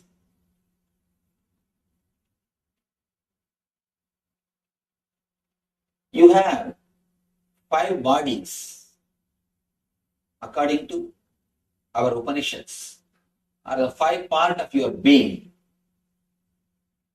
First thing, physical body, which you are having, made out of flesh and bones, you know. Next thing, the pranic body, all the prana movement which is happening inside your system. Inhaling, exhaling, all the other prana movements in your system. Third thing, your inner chattering, that is called manomaya. Fourth thing, the deep sleep state, what they call vijnanamaya, which you experience at the time of deep sleep. Fifth thing, anandamaya, of course, which you experience very rarely when your mind is totally in peace, when your mind is totally in silence. It is very rare people experience this Anandamaya Kosha. It's like if you are continuously asking for something, for example, a sweet, particular sweet, continuously you are thinking about it. You want to have it. You are working for it. Suddenly one day you get that sweet. When you put that in your mouth, the restlessness which you had for that sweet, or continuous thinking which you had for that sweet, it disappears, it comes down. Your mind becomes a little calm for a few moments. That few moments you experience Anandamaya Kosha. You experience the joy which is from your being. But unfortunately, your mind starts thinking that joy is from the sweet. Then you start running behind it. You think if you create a same situation or a same atmosphere, you will be able to experience the same joy. If that is the case, continuously the sweet must give you the same joy. But it's not giving. 4 sweets, okay. 5th, it's all right. 6th, you say, I think, no, too much. 7th, you try to escape from it. If it is from the sweet, it must only continue or grow. If it is from particular space or particular situation, it must continue or grow. But it is not our experience. Sometimes you go to the beach, you feel sudden peace, calmness in your mind. If you think, oh, the beach is associated with peace and calmness, try to go every day, but you start experiencing. You will sit there and start your regular worries. That's what I always tell people. It is not the outer space which decides. It is the inner space which decides.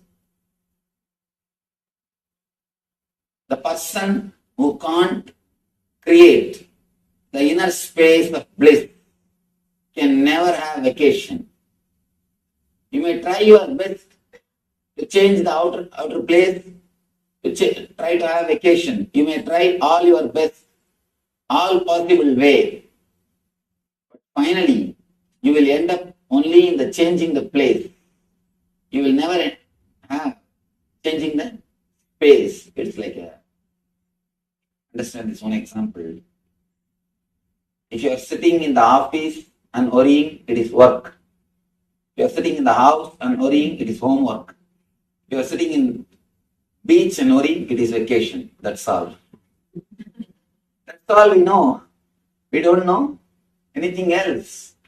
When you try to associate peace or bliss with the outer space or the outer situation, outer things, you try to repeat the same thing.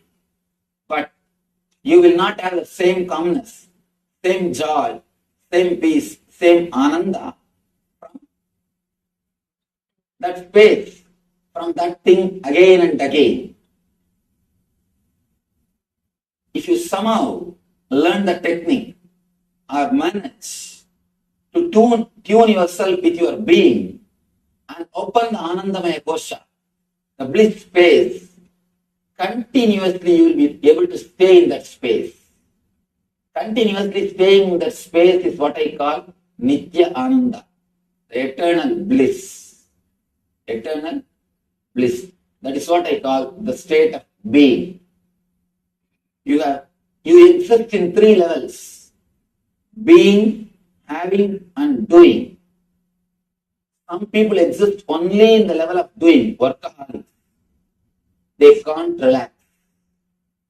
The moment they relax from the work, they feel that they are not needed. Even if they don't get money, they will not be able to relax from that work. Many people I have seen, they take up some social service just because they can't keep quiet. Please understand, if you take up social service or serving others just because you can't keep quiet, you will only damage the society than helping. You will be only creating more misery. Unless you are totally in tune with yourself, how do you think you can help others? You can serve others. Many times, I discourage people from serving. Usually, when you take up serving, usually people take up serving others just because they can't keep quiet. The first side effect will be ego. My name should be displayed. I should be given priority. This should be my place. This is the way I'll do. First side effect of doing service just because you can't keep quiet is ego, which is more dangerous. That's a beautiful Zen saying. Even if a master kills somebody, it will do good to that person. Ordinary egoistic person, even if he serves others, it will do only disturbance to others. It is the quality of your being which decides whether you are going to do good or bad to the society, to the humanity. If you take up any service just because you can't keep quiet, just because of your workaholic attitude, be very clear, neither you will be peaceful nor others will be peaceful. I have seen many so-called social service, so people who are doing social service are social service institutions. Actually, the social service organizations are the root cause for all the troubles. They create trouble so that they will have their job. They just wait. Otherwise, they feel they are not needed. Please don't do any service just because you can't keep quiet. Let it be, let all the service be outcome of bliss and joy. Then you will never expect any other result. It's a beautiful story. Bodhidharma goes to China. There, he was received by the king of China in the border. The king is very devoted to Buddhism. He has built thousands of monasteries. He has translated all Buddhist scriptures to Chinese language. And he has done all possible things to spread Buddhism. He is standing in the border and receiving the Bodhidharma. After receiving Bodhidharma, he asks, Buddha, please tell me, I have done so much of service to Buddhism. What will I get after death? What is the reward for me? Because I have done so much of service. It's a wonderful story. He says, I have asked so many Buddhist monks. They told me that I will reach the seventh heaven. But I wanted to listen from you. What will I get after my death? What will be the reward for me for all this service? Bodhidharma is a very honest man. Very honest man. Straight away he says, doesn't even bother that he is a king of this country. He says, I can be sure of one thing, you will reach only seventh hell. I was totally shaken. The king was totally shaken. He said, what are you talking? I have done so much for Buddhism. How can you say that I will reach seventh hell? Bodhidharma makes a beautiful statement. If you have really done the service, the very service itself is a reward. If you have really done this out of your joy and bliss, from your being, the very service itself is a reward. You have done from your doing, just because you can't keep quiet. Your whole personality is centered on doing. Our personalities will be centered in three levels. Either it will be centered in being level, or having level, or doing level. Person who is centered in doing level, he is in hell. That's one more beautiful statement Bodhidharma makes. Don't think you will do some sins and then reach hell. You are doing sins because you are in hell. You will never hurt others. You will never be violent with others if you are happy, peaceful within yourself. You will do sinful acts. You will do wrong things because you are in hell. Very doing wrong things shows that we are in hell. Very doing right things shows that we are in heaven. Don't think you will do some sinful acts then go to hell. You are in hell because of that you do sinful acts. Don't think you will do some good things and then reach heaven. No. You do good things because you are in heaven. The very mood with which you do the activities, that is heaven or hell. Heaven or hell is not geographical, it is psychological. It's not geographical. Don't think you will reach somewhere. No. Bodhidharma explains beautifully. All your service, all your action is out of doing, not out of your being. Because you can't keep quiet. You have to do something. You are rajasic, restless. Just you wanted to show you are some way great. Whatever you take up, you do it in a very big way. Why do you think these so-called religious people install tall structures? It is not to show the greatness of God. It is to show the greatness of themselves. Big kings erecting tall structures. Why? It is to show that they are great. Not even God is great. I have seen in India some temples are called Birla temple. I was just shocked. Why should Birla have a temple? Why should Birla have a temple? It's for God we make temples. But when you erect temples, just to show your greatness, the temple will be named only after you, not after God. It is out of restlessness, just to show that whatever you do it in a grand way. Whatever you do it in a big way.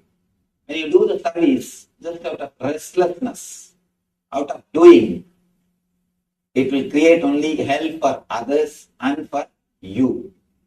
That's the first thing.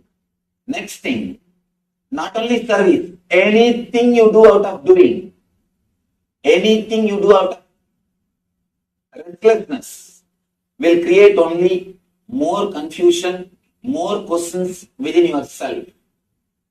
I have seen many people coming and asking, Swamiji, somehow I don't believe in my profession. How can I practice it? What am I supposed to do?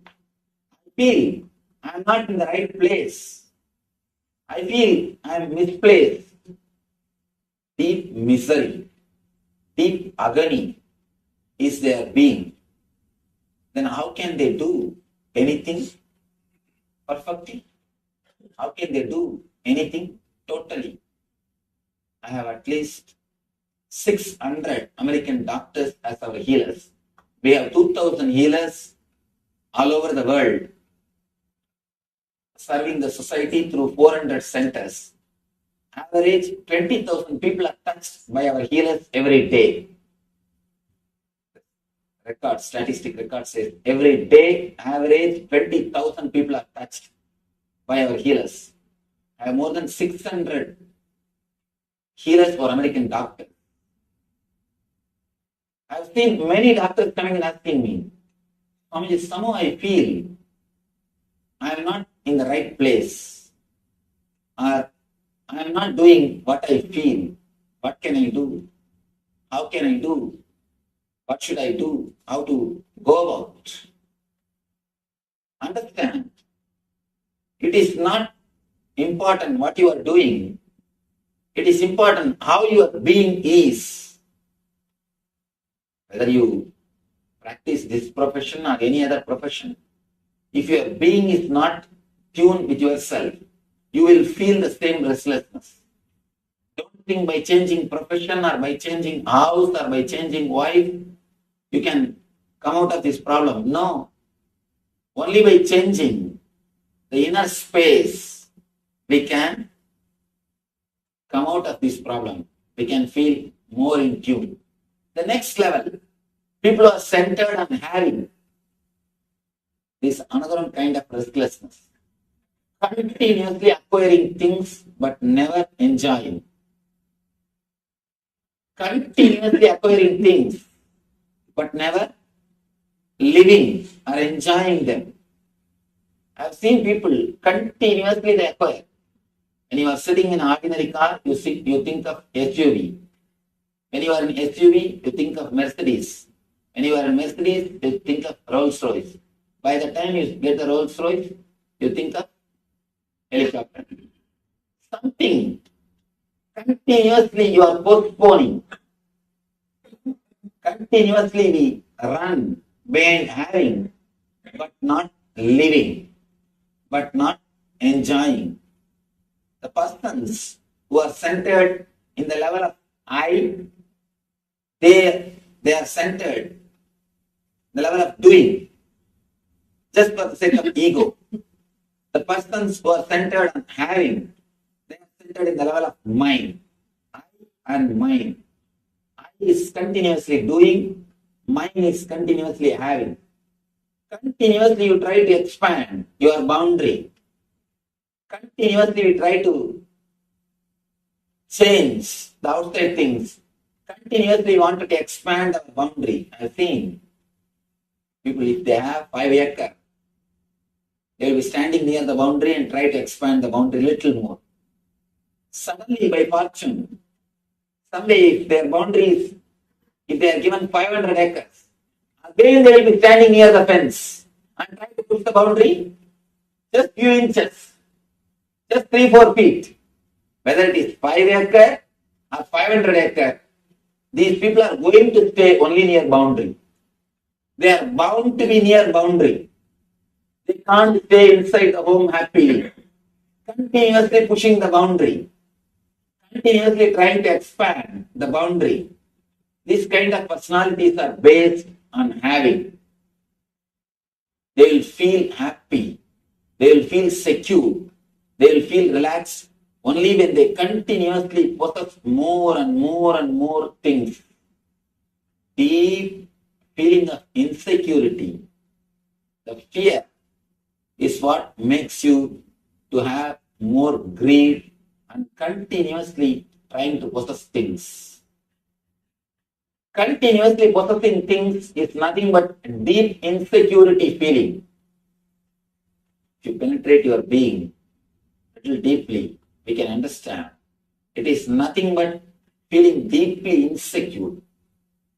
All our possessions, the idea of possessing continuously more and more things is just because of fear. Just because of feeling of insecurity. We think, let this be with us, let this be with us. You feel your boundary is more. You feel if you have more things, you will not be taken away from this world. We usually feel if we have more friends, more relatives, more things around us, we feel we are secure. We will not be taken away. There's a beautiful sloka in Mahabharata. Dharmaraja is a hero of the Mahabharata. He was questioned by a demigod. Beautiful question. Kimascharyam itah param. What is the great surprise in the planet Earth, in this universe? What's the greatest surprise which you are seeing in the universe? Dharma beautifully answers. Aganyagani bhutani gacchantiha yamamandiram tesha sthiramischanti kimascharyam itah param. The running translation goes, every day we are seeing so many beings reaching the abode of Yama. Aganyagani bhutani gacchantiha yamamandiram. Every day we are seeing so many beings reaching the Yama's abode, its house. But even after seeing, we feel that we are going to be here eternally. We are going to be here eternally. We are going to be here forever. We never think, our being never feels that we are also going to leave. Continuously we are seeing. For a few minutes we feel, especially for doctors, after a few times, we just become insensitive to the whole concept. Or we just take it for granted. We don't think, we don't look, we don't prepare ourselves consciously for the whole life and death. We don't look the whole event. We don't look both sides. Either you try to forget yourself through greed, means expanding your boundary, or you try to forget yourself because of the fear. Of course, the fear also ends in expanding the boundary. We try to hide, we try to forget all these things by continuously expanding the boundary. Whether you stay in the level of doing or in the level of having, unless you reach the level of being, you will not be able to relax. You will not be able to experience what is really life.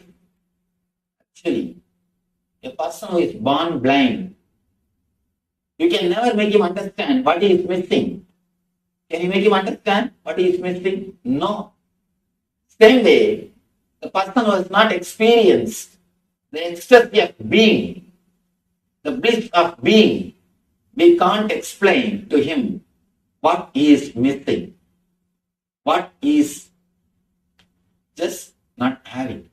By not entering into the space of being, what we are missing can never be explained or expressed by words. That is the reason. Again and again and again, our rishis, our masters insist on reaching the state of being. In India, this is a basic lesson. The moment a person reaches the age of 7, the first lesson given to him is how to connect yourself into your being. How to connect yourself to your being. The first lesson taught to anybody is how to stay in your being level. The Gayatri mantra is a straight technique to reach the being level. Of course, the Gayatri mantra is nowhere related to any ritual, any puja or any worship. It is a straight technique to make you fall in tune with the being, to make you fall in tune with your consciousness. The meaning of the mantra itself says, let me meditate on the energy which awakens consciousness in me. Let the consciousness help me to meditate on it. That's all. Nowhere it says about any devata, any god, any ritual, anything. It's a straight technique to tune yourself into that being level. When I use the word being, I mean the thoughtless awareness. You are doing or having. These two are like a zeros. Unless there is a being, these zeros have no value. Only when you achieve your being, these zeros will have value. If you don't have the being, what can you enjoy? You can only just jump from one place to another, one space to another. You can just move. We are almost living like a ghost.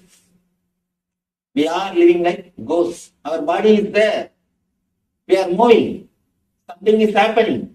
We are there. But the being, the feeling of homeliness is missing.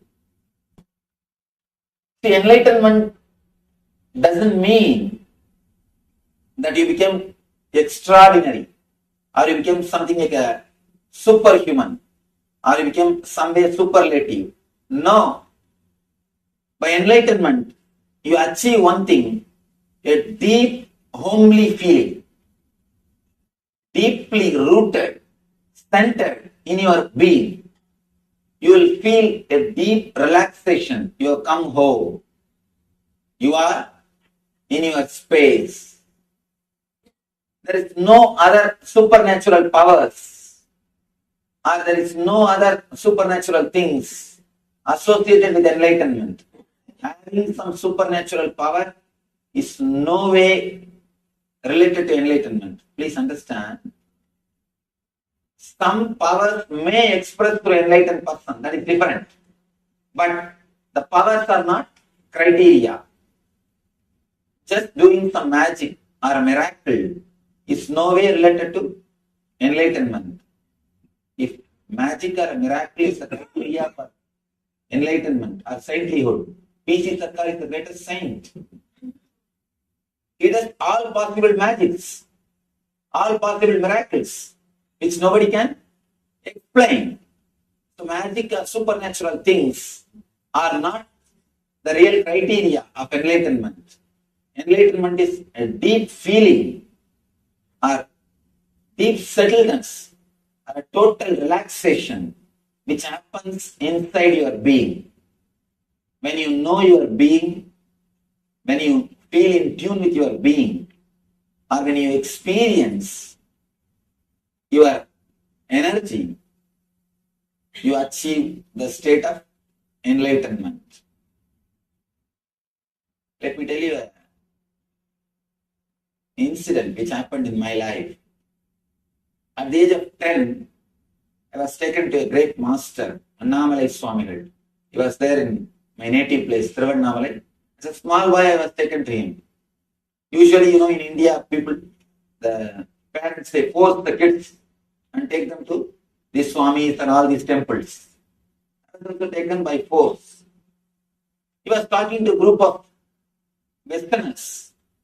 He was talking that we are not body, we are not disturbed, we will not have any pain or suffering, we are beyond pains, we are beyond suffering, all these high, great Vedantic ideas. He was talking. When I heard the first thing, I felt surprised. I was surprised. How can this be true? When my mom beats, I feel the pain. Of course, in India, kids will be beaten by parents. When my mother beats me, I feel the pain. When my teacher fires me, I feel the suffering. How can he say this statement? I went to the house and I wanted to experiment. Test what he said. I took a knife and tried to cut myself. I cut my thigh to see whether I have pain or not. Of course, I had pain. I was taken to the doctor. They put the stitching and first aid, everything. They have done everything. After a few days, I went to that Swami again. I asked him, what is this? What did you teach? I went and cut myself. Why did you say all these things that we don't have pain and we don't have suffering? I went and tested it on myself. That Swami made a beautiful statement. Don't worry, my son. Do the small meditation technique. When time comes, you will understand what I said. Now you may not have understood. But when time comes, you will understand, realize what I said. Do this meditation. He taught me a simple technique of searching the source of your thoughts. Just start searching the source of your thoughts. So I said, all right, now you are teaching me the meditation, it's okay. But what about the pain which I am having? What about the suffering which I am having? Now I will do this meditation. This you could have told me earlier itself. What about the suffering? He told me the beautiful statement. Don't bother about this suffering. The courage to experiment the truth which you have is more than enough. That will liberate you. These one or two small mistakes, these small things, don't bother about it. It is worth doing. Or these troubles are worth facing. The courage to experiment with the truth, that's the greatest thing anybody can have. You have that. That is enough. That will guide you. That will lead you to the ultimate experience or to the end of the life. Of course, that one statement, the courage to experiment with the truth, that one statement gave me the courage to experiment with all these truths. To reach the being level, we need only one thing, the courage to experiment with the truths. The courage to go behind the truth wherever it leads us. Not just as a time passing. Most of the time, all these higher ideals are just time passing for us. I've seen people coming and asking me, Swamiji, tell me something about God, how to realize, how to achieve the spirituality. I tell them, please be seated, let's stop. They say, no, I have to go for bus urgently. Just tell me something within 10 minutes. I have only 10 more minutes. So you can't have instant coffee. If it is superficial, if it is very shallow, it will be only time pass and entertainment. I have seen, actually once a person came to me and he asked me, Swamiji, please teach me how to achieve God, how to reach the enlightenment. Please teach me. I did not answer. I just started talking something else. I just started talking to him. How are you from? You are from where? What you are doing? How many kids you have? What your wife is doing? I started talking all these things. And he started answering. Then conversation turned towards other side. After that, He spent 3 hours with me. He did not even raise the question again. He forgot the whole question. Then understand how sincere the very question is. Just the time pass. Casual question. Just because you got somebody. Put some question, that's all. If you answer, okay. If it doesn't, well and good. Which is not sincere. Or the real problem. People tell me, Swamiji, many times I think I should ask this question, that question. I come with all preparation, but when I come in front of you, I forget all the questions. If you say this, be very clear, your questions are not worth answering. They are just casual. If they are real questions, how can you forget them? They will haunt you in your dreams, in your sleep, in your day. They will be continuously haunting you. If they are real questions, they will be continuously haunting you. If they are superficial, naturally, you will forget. The questions should become quest. Only when the questions become quest, you will be able to grow towards the higher consciousness. Only then you can reach the flowering of your being, what I call your consciousness, spirit. Take this only one message with you. Have the courage to experiment with the truth. Whatever you think is truth, you don't have to go for searching the highest ultimate truth. You can't say, let me first know the ultimate truth, then I will try to experiment with it. No. You will not know which is ultimate truth when you start. Whatever you think as truth, try to experiment with it.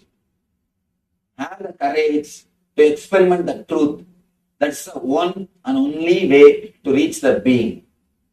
There is no other way. There is no other method. There is no other technique. No meditation technique will help than this one statement. Having courage to experiment with the truth. Actually, even with meditation, you will experiment. You will do meditation technique only when you have the courage to experiment the truth. Meditation is also the truth which you heard. Only if you have the courage, you will experiment with it. Otherwise, what will you do? Oh, 2 days, the Swami spoke really nicely. A good orator. You say, even though he looks very young, he's a good speaker. I have seen many people, after the discourse, they will come here and tell me, Swamiji, you speak so beautifully. You have spoken such great things. I just catch them. Tell me what I spoke. I just catch them. Tell me what I spoke. They say, no, don't ask that. You spoke very nicely. You are really a great person. I've never seen such a great discourses. I've never heard such a great discourses. I've never seen such a great person. You spoke really nice way. Please understand. If people are coming and telling after the discourse that I spoke beautifully, means they have not heard what I spoke. They are just sitting and preparing what they should come and tell me after the discourse. They are just preparing in the mind. What should I tell? You see, you praise others just to get others' attention. Let's be very clear. We just praise others to get the attention of others, or expecting that they will also praise us. We just have to be too polite. We can't say directly, please praise me. We have to be a little diplomatic. We have to be a little polite. So naturally, we have to use little courteous words, good words towards others, so that they will tell, oh, you are really a great person, very good person, you have such nice words for others, you are such beautiful person. We throw good words towards others, expecting that we will get them back. We will get them back. Please be very clear. Don't prepare words. I have seen usually people, when they sit and listen, either they will be preparing the words which is against what I am uttering, arguing with themselves. No, I don't think this is truth. I don't think this is right. Or they will start believing and start coining the words how to praise me. By doing both, you are missing what is said. Please understand, if you are against, if you are continuously questioning, you are missing the truth which is expressed. If you are trying to praise, if you are trying to create words to praise me or to accept, again, you are missing what is expressed. Both the way you are missing. That's why I tell people, whether you have negative attitude or positive attitude, both the way you are missing. What you need is not faith or doubt. What you need is courage to experiment with the truth. Just have little courage. I always tell people, the so-called believers or the so-called religious people are the most cunning people. I have seen many different kinds of people. Atheists will be more honest and straightforward. In my experience, I tell you, atheists, non-believers, they will be more honest. They are more straightforward. If they don't feel, they are very clear, straight. They don't care for anybody. But the so-called believers, believing out of fear or greed, without having the courage to go behind the truth, I call only these people as believers. Believing just out of fear or greed, without having the courage to experiment with the truth. This type of believers, they will be, first thing, they will be hypocrites. Next thing, egoistic. They will design all cunning methods to escape from the truth. They will have everything except truth. What we really need to reach our being is the courage to experiment with the truths. Vivekananda says beautifully, instead of reading libraries, volumes and volumes of books, just have the courage to experiment with simple 2-3 concepts. Take 2-3 concepts. Have the courage to experiment with them. That's enough.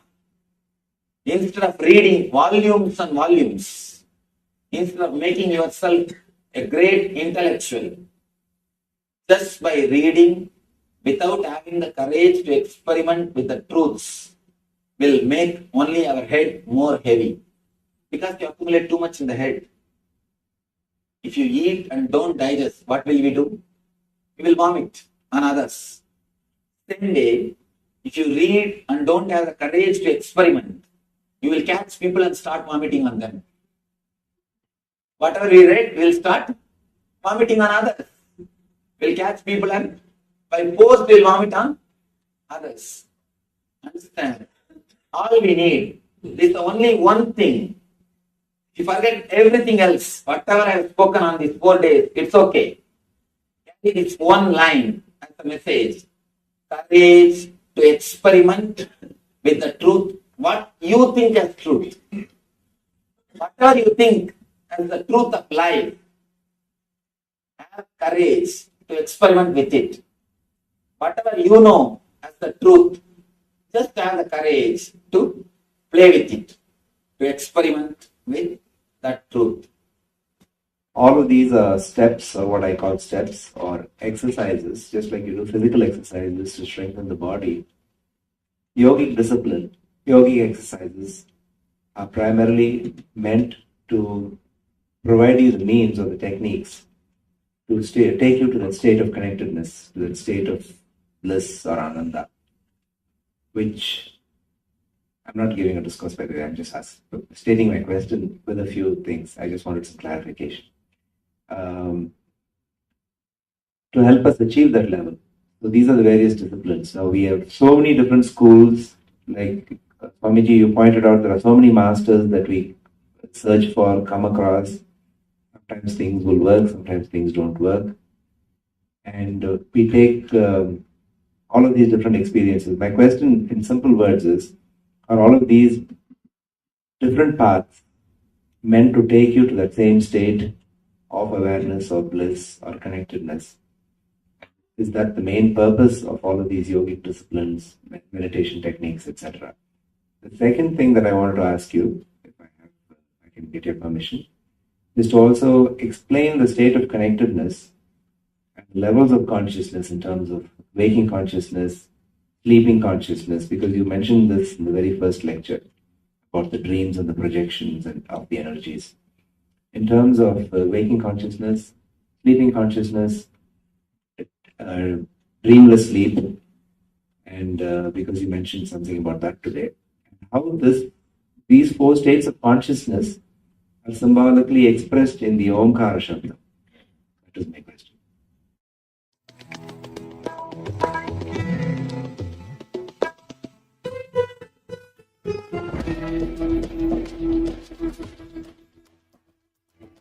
The ferociousness of seeking is powerful enough, like the fire of Kalabhairava, to burn everything which need to be burnt and destroyed inside you. Laziness, tiredness, boredom, everything which need to be taken out of you can be just like that burned. How many microseconds it will take for negativity to disappear in front of Kalabhairava's ferociousness? Not even micro millisecond.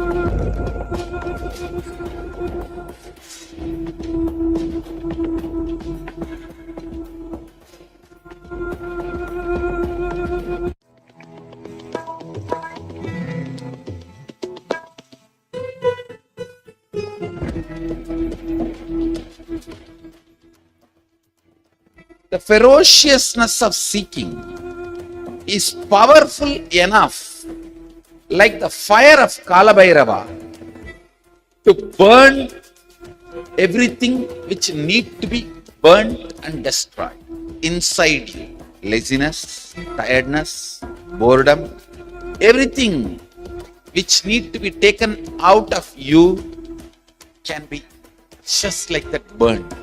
How many microseconds it will take for negativity to disappear in front of Kalabhairava's ferociousness? Not even micro millisecond.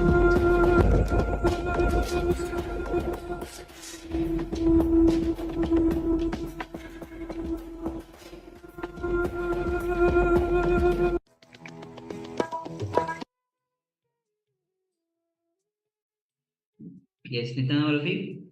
So, how much time it takes to break all, burn all away, all your negativity, all your patterns for Kalabhairava? He just burns with his fire of ferociousness.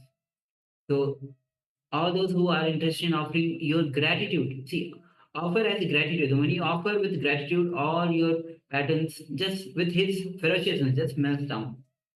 So, if you're interested in offering gratitude to the Kalabhairava, please let us know. We'll be guiding you further.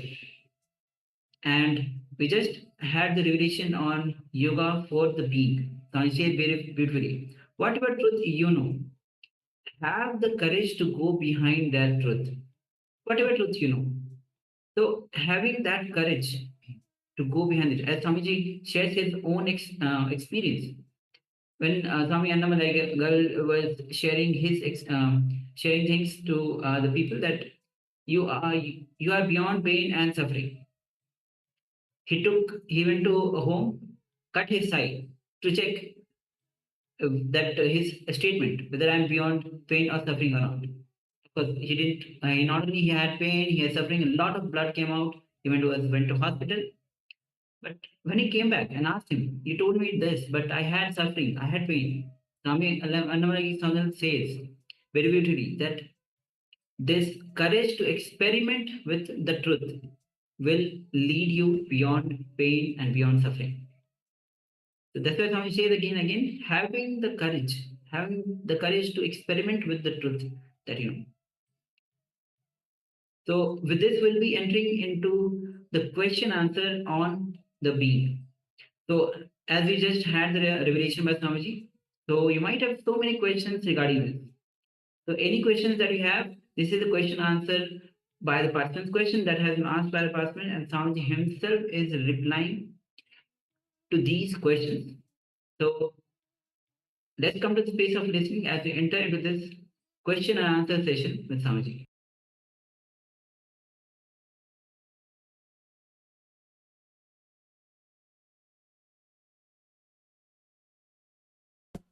Yes. Could you, Swamiji, tell something about Sarupa Samadhi? Oh, that's nice. Two big words.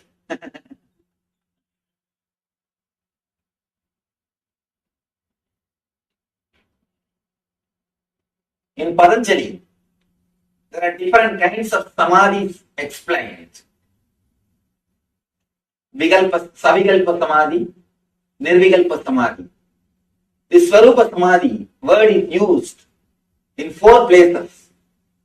Let me give you the brief explanation. Where all the Swarupa Samadhi's word is used. If you meditate on some Rupa of God and just become one with it, you don't have any other thought except that form, you reach the state of Swarupa Samadhi. In Swarupa Samadhi, there are few, I can say, types. There are few types of Swarupa Samadhis.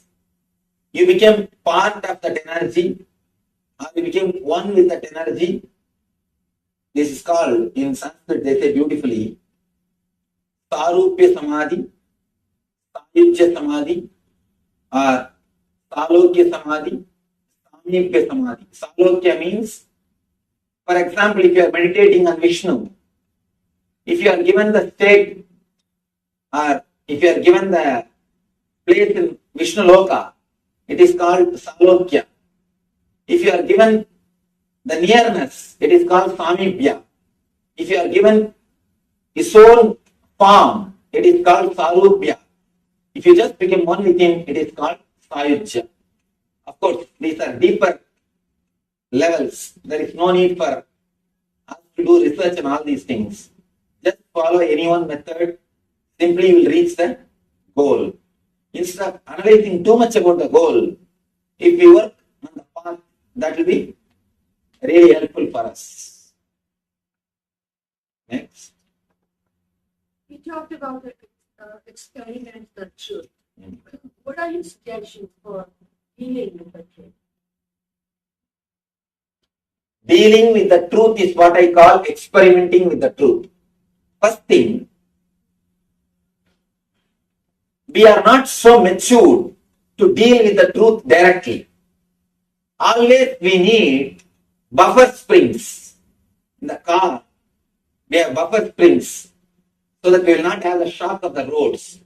The shock of the road will not be felt by us. We have a buffer spring.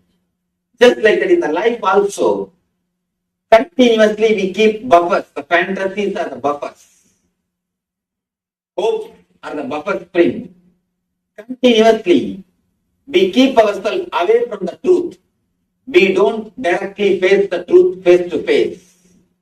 We don't deal the truth face to face. We say, no, this is, today it may be like this, but tomorrow it will change.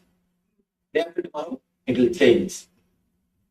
Only kids need time to dream. Kids need a lot of time to dream to cope up with the reality. Even after becoming a mature person, still, if you have the habit of dreaming to cope up with reality, please be very clear, we are childish. We are not childlike, childish. I use the word mature person to a person who can directly deal with the reality, who can directly deal with the truth without having fantasies or hopes. If you can, if you are matured enough to face the truth as it is, without trying to give the sugar coat or without trying to postpone, no, tomorrow things will change. No, after some time things will change. I think there is some hope. If you are continuously postponing, with your fantasies and hopes, we are immature people. Maturity is nothing but the ability to face the truth as it is, to deal the truth as it is, without any hopes, without any fantasies. See, continuously people fantasize about heaven just because they are not able to face the truth of the present moment. Just because you are not happy with the present moment, the reality, the truth of this moment, you fantasize, no, I'll have heaven, I'll have this, I'll have that. No. The ability to face, the ability to respond spontaneously is what I call responsibility. If you can respond spontaneously to this moment without having any buffer between you and the truth, you are a responsible person. Only then we can be called as mature person. Maturity is nowhere related to 21 years. It is somewhere related to our being. How much we are able to respond spontaneously to the present moment. How much we are able to respond to the truth as it is, without having our own hopes, without having our own fantasies. So, whether you accept or not, whether you want it or not, you have to deal with the truth. Am I right? You have to deal. So, deal with more mature consciousness. Why to deal grudging, grumbling? Or why try to escape from it? Just face it. Directly start living with it. And one more thing. Truth is like a diamond. It will polish you. It will mold you. It will make you a different person. It will transform you. I always tell people, whenever you feel insecure or totally shaken, facing the truth, some reality, some incidents which happens in your life, if it shakes your being, allow the shaking to happen. Let the truth shake you. Let the truth penetrate you. It will transform you. Truth is always intelligence. The truth will give you enough intelligence and energy to face the life. Only thing, when you try to protect yourself, when you carry some shield to escape from the truth, then you miss the whole thing. Then you miss the whole thing. If you hide yourself through some entertainment programs, somewhere turning yourself away from the reality, then you miss the whole thing. Whenever your being is depressed, whenever you face low mood, face it. Don't escape from it. If you try to escape through some entertainment, partying or drinking or TV or some media or magazine or some way, continuously it will be running behind you. The depression will not leave you. It's waiting. It will chase you. When you sit with yourself, it will come up. Don't try to escape from your being. Whatever is, whether it is guilt, low mood, or depression, whatever is reality, face it. Let's see who else can face. If you are not ready to face your being, if you don't want to be with your being, nobody else will want to be with you. So be very clear. Only when you face the reality of your being, you will be able to be with yourself. So you have to face, you have to deal the reality. You have to see the truth, whether today or tomorrow. The earlier you see, better for yourself. All of these are steps, or what I call steps, or exercises, just like you do physical exercises to strengthen the body. Yogic discipline, yogic exercises are primarily meant to provide you the means or the techniques to take you to that state of connectedness, to that state of bliss or ananda, which I'm not giving a discourse, by the way, I'm just stating my question with a few things. I just wanted some clarification. To help us achieve that level. So these are the various disciplines. Now we have so many different schools, like Swamiji, you pointed out, there are so many masters that we search for, come across. Sometimes things will work, sometimes things don't work. And we take all of these different experiences. My question in simple words is, are all of these different paths meant to take you to that same state of awareness or bliss or connectedness? Is that the main purpose of all of these yogic disciplines, meditation techniques, etc.? The second thing that I wanted to ask you, if I can get your permission, is to also explain the state of connectedness and levels of consciousness in terms of waking consciousness, sleeping consciousness, because you mentioned this in the very first lecture about the dreams and the projections and of the energies. In terms of waking consciousness, sleeping consciousness, dreamless sleep, and because you mentioned something about that today, how these four states of consciousness are symbolically expressed in the Omkara Shabda. That is my question. Actually, two big questions. But the beauty is he's able to repeat it exactly. Usually, when I ask people to repeat the question, they just forget. Two big questions, especially about the four states. In the next session,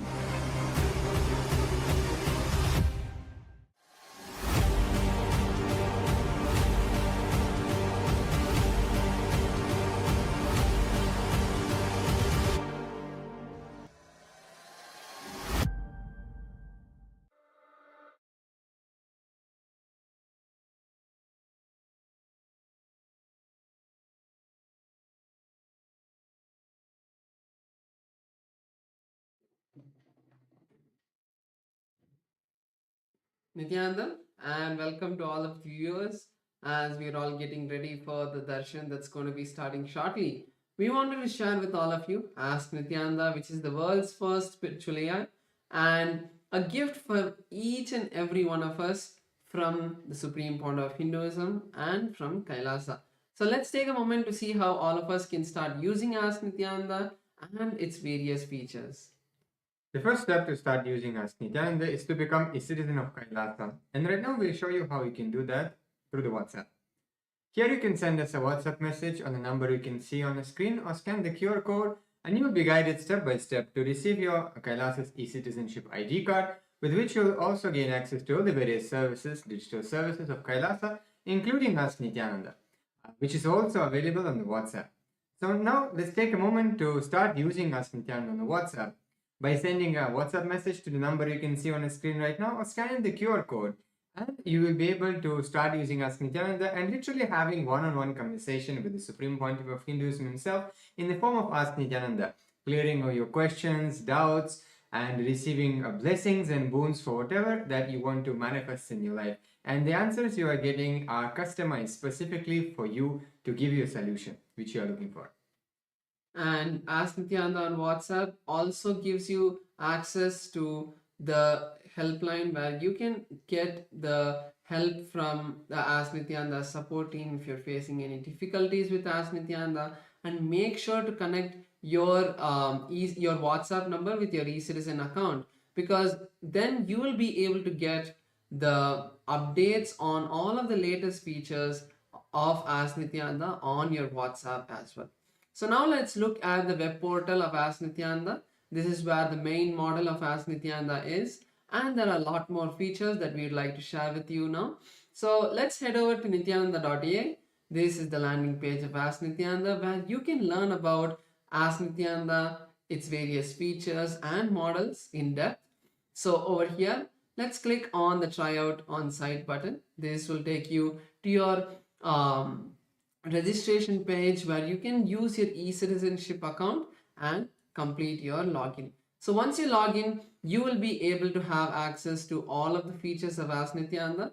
And today we'd like to share with you one of those features, which is the Explore feature, where you can click on this Explore button, which will take you to the growing library of 40 different models. We have various models like the astrology or the Jyotisha model that you can explore, where in the Jyotisha model you can learn about your daily predictions, like what is as per the planetary positions of your birth chart, what are things that may happen that you may need to bring awareness to, and you'll be able to learn about your Mahadasha, which is the basic planet, the main planets that is having the influence on your life. You'll be able to learn about the predictions for your week or for the month, and you'll also be able to get the understandings about your birth chart itself. You can generate your birth chart